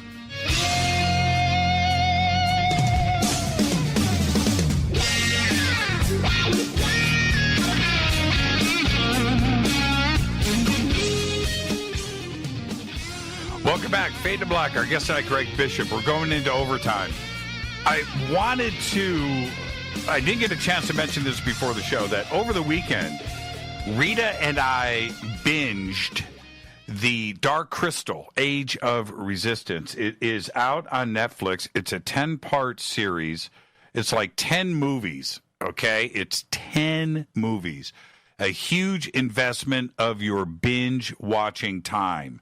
But if you're a fan of the original Dark Crystal, like I think we all are, this is going to blow your mind. Greg, have you checked it out yet? Have you heard about this?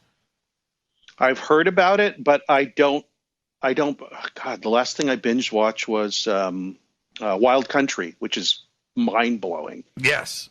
So yeah, it's really hard to get me to watch TV because I worked in post production for like 25 years, and 95 to 99% of what I watched sucked. So it's hard to get me hooked on something. Plus, I'm always like doing something. I figure like I'm sitting here watching TV. I should be producing something like my show or writing something or whatever. I always feel like I should be doing something besides sitting there. So it's hard to get me watching, but I'll check that one out. Yeah, and the original Dark Crystal, right? How great it was, and Labyrinth too as well. All that early Jim Henson stuff was so good. But oh yeah, it was amazing. This series, all of the original designers, the painstakingly produced. But because I do so much radio and so much television, and I'm always in production, that I need to disconnect. right? I need to stop working, and this is well worth it, man. I'm telling you right now. You built your train, and it is dragging you along. So you got to jump off every once in a while. It is crazy, but it's so much fun. I want to get into the alien writing aspect of your research, and the reason I want to discuss this. First off, we don't spend too much time talking about this, other than people's experiences with it, but the research side of it, we don't get a chance to dive into. So I want to do that now. And there's another part of this that I find fascinating, and that is whether you want to call it channeling or telepathy or downloads or however you want to approach this. That there is a lot of similarities from all around the globe, across cultures, where somebody's getting information from somewhere. I don't know if it's some crazy entanglement, particle entanglement. I don't know how this communication happens, but it certainly does.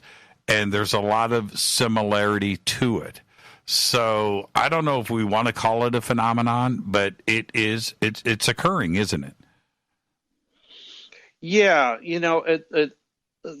the genesis of my interest, and I'm not, I haven't written books on it. I haven't gone out and grabbed people and collected this kind of stuff. But I'm interested in it, and I wrote basically a biography, which appeared in one of the Daily Grail dark lore, I think they're called, collections a few years ago. It was a biography of this guy that I interviewed years ago. I don't know if you heard of. His name was Mario Pozzoglini. Mm-hmm. You have heard of him? Yes. He was a clinical psychologist. He died in 1999. He was a clinical psychologist, and he wrote a book called, what was it called? Messages. Oh, wow. I can't remember the name of the book. Symbolic Messages. Right. Self-published book. Bob Gerard from Arcturus used to sell it. Arcturus Books. But I saw an interview with him in one of the anomalous collections that used to come out in the 90s. I think they may still be coming out, from Patrick Huige. And he interviewed Mario. I read this thing and I said, wow, this guy, he actively looks for people that have had either been on UFOs or said they have had an abduction, channeled, otherwise received what they say is written language from some other thing that's not human, be it aliens or angels or elves or whatever you want to call it. And he put them together in this book. I read the interview and I thought, God, that's fascinating. I wonder how I can get in touch with this guy. This was in the 90s and I barely had internet. Right. Within a week, a package appeared in the P.O. box for Excluded Middle, my magazine, and it was from Mario. And he sent me a letter with his book for free and said, I like your magazine. Here's something I think I knew you needed to see it. That was what he said. And he was right. I mean, the guy was in practice as a clinical psychologist. He had trained to be a physicist and then changed to psychology. And he was a really sharp guy, scary smart guy. He had helped run the Bad Trip tent at Woodstock. Right. So he'd been around for a while. I remember all of this. Continue. Yeah. And at some point in his life, he decided, you know what, I'm going to start studying this. And the reason, I thought it was because he just decided to start studying it. So one of the examples in the book was these things that look like Tinker Toys. There were sticks with circles, but they just looked like a bunch of sticks with circles on little circles at the ends of them. And what the caption was, angelic writing from child aged 4 to 5 years. I said, well, I guess that's interesting. He told me after I'd known him for about a year and a half, after I got his trust, that was his writing when he was 4 or 5 years old. So he had been channeling this weird writing, and his mother asked him what it was, and he says it was the angels' writing. He said, the angels are talking to me, and this is how they write. And I asked him, well, how did you get, how did it appear? He goes, I just started writing it. I didn't know where it came from, so I figured it was angels. And they were Catholic, so that was the model that he had. His mother was from Italy. Pozzoglini, right. but he had sightings of things growing up. He's one of those academics we're talking about that had weird stuff happen, and he was trying to figure out how, what it was. And his inroad into this was this writing, this strange, he called them received scripts. And so he started, talking to people, going out and actively seeking this. He got a bunch of stuff from Betty Andreasson. There's advanced examples in his book from the Andreasson affair, which most people listening probably know about. And then he decided, he tried to figure out how does this compare to regular types of writing, earthly types of writing? Because there's three different kinds of writing. There's alphabetic, like we have. There's ideographic, which I believe is like Chinese or Japanese, something like that. And there's pictographic, which is like hieroglyphs. And he said that the writing basically broke down into these three main categories. There were some that weren't like that. Some of them look like geometric shapes with patterns on them. But I said, well, how do you tell if it's real or not, quote unquote? He goes, well, the stuff that tends to be made up and somebody knows they're making up have a one-to-one relationship with the native speaker's written language. Like A is this symbol and B is this symbol and C is this symbol. But then you get into things that make no sense whatsoever. I said, well, what? Give me an example. He said, well, Betty Andreasson stuff. It looks like nothing else I've ever seen. And I said, well, what do you make of it? He goes, I tried to translate it once. I said, well, how do you do that? And he says, well, I kind of put myself in a trance state and asked what it meant. And he said, I got an answer back. I said, well, what does it look like? And he said, well, sort of like alchemical symbols. And whatever he was talking to said, well, try that. And he tried it, and he said the only phrase he was able to get out of it, which I think is the coolest thing ever, was, if you want to make light solid, show it to the moon. Right on. So what does that mean? What does that mean? He goes, I don't know, but it's really great potent. So, these people that get these received scripts, it's their way of dealing with whatever it is that's being said to them and being communicated to them. And it's how they process their experience. And some of them, they never show it to anybody, and it's a secret, and they don't mind. And other people maybe share it with friends, and some people publish whole books. There's one called The Language of Aui, A-U-I, by John Weilgart, I think his name is. That's a whole received language that has no relationship to, a specific language at all, I believe. But there's so many examples of this. And I actually asked Mario, I was like, well, are people making this up from somewhere in their subconscious? And he said, I don't think so in a lot of these cases. Well, why not? He said, they get information there is no way they should know about in a lot of cases. Like scientific information or musical notations or pieces of, languages they don't know about that suddenly they can speak, things like that. He says a lot of these, I think the true ones, one, don't have a relationship to the speaker's native language, and two, they may have some information or truths in there that the speaker has no way of knowing or is not sophisticated enough to know. So that to me is fascinating. I mean, I think it's an ongoing thing. I still, every once in a while, I will see examples of what is called alien writing, and that it, I would like to look into it more and talk to people, but I haven't specifically talked to anybody that has received alien. A few people informally, I've talked to them about it, and what they've told me is just what I told you. It's like, look, it comes to me. I don't know where it comes from, or some people say it comes from these people in this galaxy, and this, and they're very specific.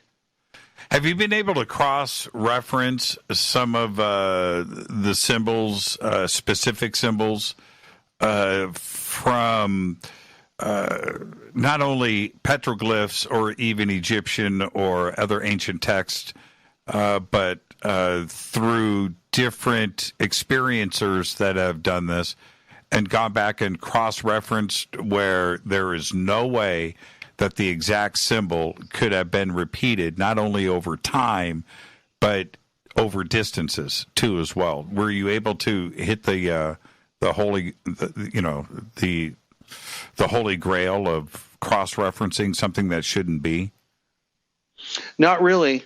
I'm sorry to say. The things that looked real to Mario and that I've seen are things that don't seem to have any reference to anything else, except just by, maybe chance, where, there's a couple symbols that sort of look like hieratic Egyptian or something like that. Right. But, that doesn't mean anything. It just means, it's a pattern that either they happened upon just by accident, or that's the way the human mind works. And that's, and it sees things in certain, there's a whole theory about art and symbology and all that has to do with human perception and how it perceives things and how it, artists deal with this all the time.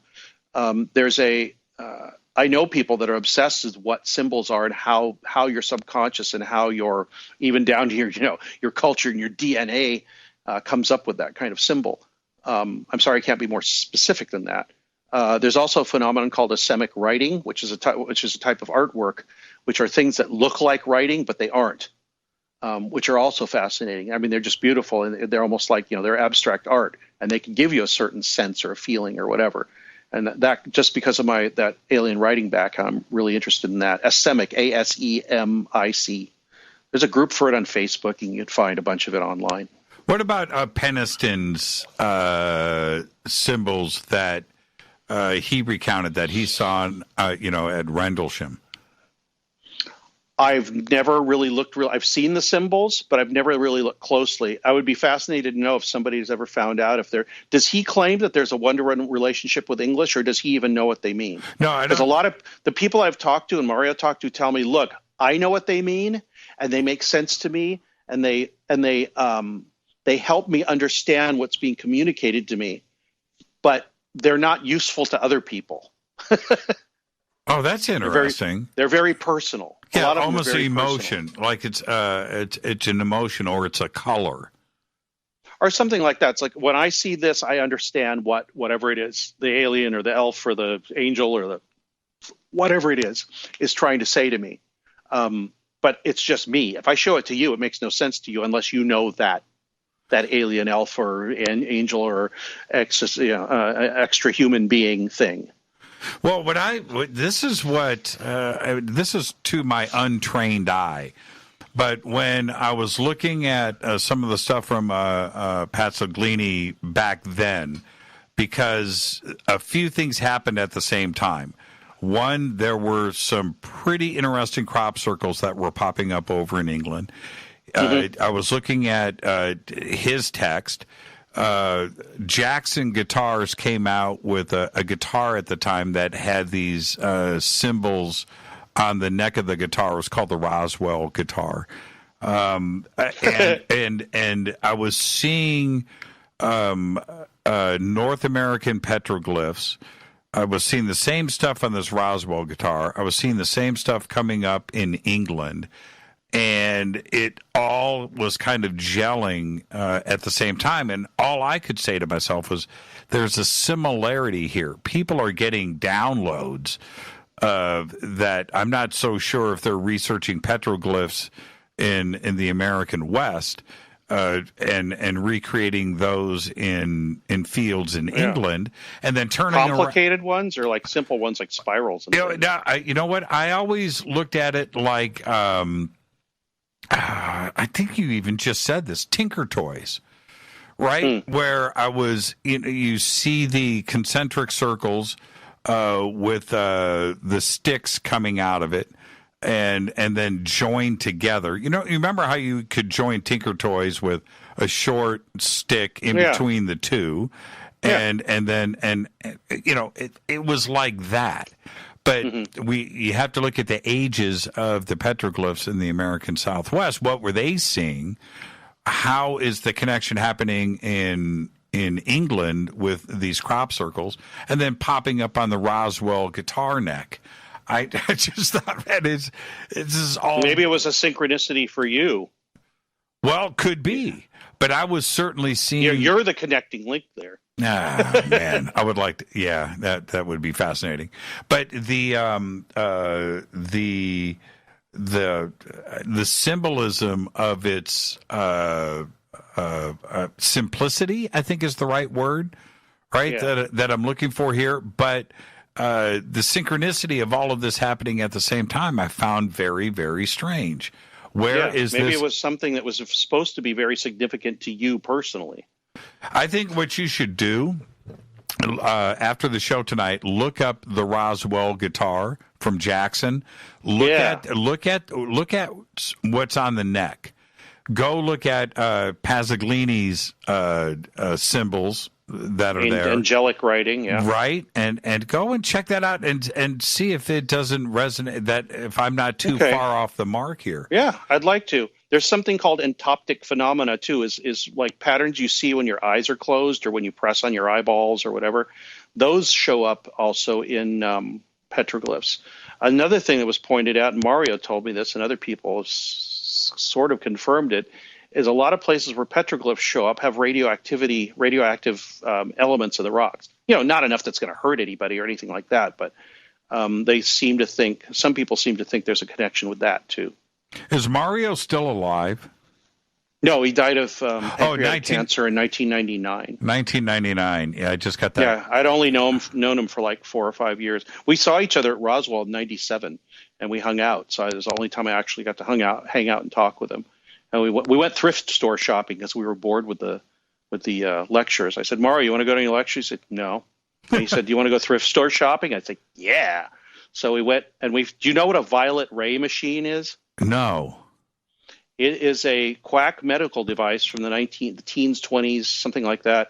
That was basically a glass tube that had a little wand you could attach it to, and it would apply electricity to it. And I can't remember what kind of gas in it, but it would glow purple, violet. And you're supposed to run it over your arms and stuff. Anyway, we're walking through a thrift store in Roswell, and he points at the floor and says, "Oh, a violet ray machine." And it's an old wooden box with leather wrapped around it. It's like, how do you all know what that is, Mario? He goes, I collect them. It's like, well, luckily, because he already had one, so I bought it. I still have it. Does it work? Does it work? Yeah, it works. It makes a very funny noise. And when you run it over your skin, it gives you tiny little electric shocks, and it glows purple. It's supposed to stimulate hair growth and get your blood flowing and all that. Your arm's going to fall off. Yeah, I better not use it too much. Well, with all of your research, and I want to thank you for an absolutely mind-expanding conversation tonight. I expected it, but I want to thank you for that. But if you were if you're a betting man, Greg, and you had the one case that you were sure about, right? You're in court and you're going to present the evidence of the one case. The one UFO situation. What case is that? I really don't know. I have favorites. Probably my favorite has been for years, and you can see it on my my avatar, is Pascagoula. Yeah, that's a strong one. I always thought it was a strong one, no matter how many. And the fact that Calvin Parker's still alive. Have you had him on? No, we almost had him on last year. We went back and forth, and we just couldn't work out a day. But I'll do Hickson it soon. Wrote a book, co-wrote it with I think a guy named Mendez, I believe. Anyway, he wrote a book about his experiences, and he was a repeater. He had other stuff happen to him, which used to be anathema. It's like, oh well, he's making it up. But I think it strengthens his case. And one of the cases was they saw like a giant glowing saucer-shaped thing with lights hanging over a highway in rural, I think it is Louisiana. His whole family, like 6 people in the car. And that to me is fascinating, which makes the case even more rich for me. And then I guess recently they've had people to come forward and said they saw other stuff either in the same area at the same time or whatever, as Hickson and Parker did at Pascagoula. Yeah, I'm with you on that. When that case broke, I was very young, but it made the headlines, and it was front page news. Everybody was talking about it all around the country. Mm-hmm. And at that age where I was so into the UFO subject, it is something that has stuck with me over the years. And Calvin, I hold him up there right next to Travis Walton, and I think that both of those cases are very, very, very, very strong. Calvin's case is about as fascinating as it gets. I'm with you on that. Yeah, and maybe Socorro too. You know what? And you're right. You and I think right along the same path. I think Socorro, Zamora, I think is one of the more. How do I want to say this? Because of his law enforcement background and his recollection and the facts of the case and how he is able to present it from that mindset is something that we need to honestly, seriously take a look at. And there was there were multiple witnesses in that case too. A family saw it floating over the highway. Yep, and you're talking about at the gas station. Yeah, the gas station part of it. And then you have the J. Allen Hynek aspect to the case, too, as well. Yeah. Yeah, and Ray Stanford, who went out there and wrote a whole book about it. He was there before the Air Force. No, he was right after the Air Force, but before, or right out, I can't remember. Some government entity got out there before him, but he got out there before Hynek, actually, by like a day. There's a couple of photographs, and I think Ray took one, and you can see in the background what looks like, and it's way off in the distance, but it looks like an egg-shaped craft with legs coming off of it. And I've seen that image. Yeah. I don't know what to make of it. It's kind of fascinating, and that's like. And I said, I was thinking, did it show up in other pictures? But I think that's no, I think he has multiple pictures, and that's the only one that kind of stuff shows up in, which is either there's shit on the film, dirt on the film, or whatever. But it's kind of fascinating. I don't know what to make of it. You start thinking like things like Ted Serios and doing the stuff we're putting, images on film just by thinking about it. So who knows? So what's next for you? Are you heading to Phoenix? Yeah, I'm going to go to UFO Congress. Yeah, because I've got friends speaking there, and it's just always good to get together with people and talk. And I've got friends from all over the belief spectrum, and I like it that way. Some of my friends don't even like each other, and that's wonderful. I thought you aren't you presenting there this year? No. I don't have. The last thing I spoke at was Utah UFO Fest, and then there was a small meeting out in Joshua Tree that I spoke at. But there's nothing on the horizon right now. Not yet. I mean, I've got people that have called me, but nothing is settled yet. So, no, I'm not speaking this time. I spoke at 2 UFO congresses when Bob Brown was running them, and one since Alejandro Rojas has taken over.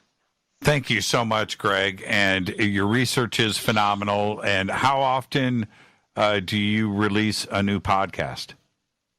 When I feel like it. There's one coming up in the next week or so. And I will continue. I will continue. I went on a hiatus for about 3 months, but now I'm back, and so I've got some backlogs with various people talking about all kinds. I talk about whatever I want to on my show, and I don't really care if somebody's popular or not. I talk to them about what I want to talk about with that person, like you do. Right on. Thank you so much, Greg. What a great night on Fade to Black. I want to thank you for that.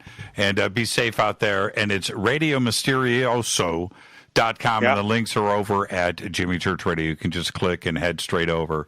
It's a great site. Thank you so much, Greg. Be safe out there. Thanks so much. Great conversation. Loved it. You're the best, Greg Bishop. Again, Greg's links are over at jimmychurchradio.com. And with that, I'm going to get out of here. Tomorrow night, Emery Smith is back with us. So we'll see everybody tomorrow night. Thursday night's another Fader night. Open lines all night long.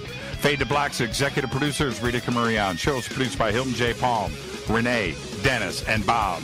Announcers are Steve Harder, Gene Vito, and Mark D. Kovar. Webmaster is Drew the Geek. Music, Doug Aldrich.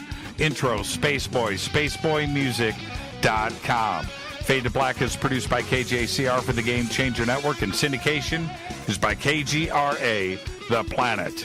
This broadcast owned and copyrighted 2019 by Fade to Black and the Game Changer Network. It cannot be rebroadcast, downloaded, copied, or used anywhere in the known universe without written permission from Fade to Black or the Game Changer Network. I'm your host, Jimmy Church. Until tomorrow night with Emery Smith, I want everybody to be safe. Go Beckley Tappy.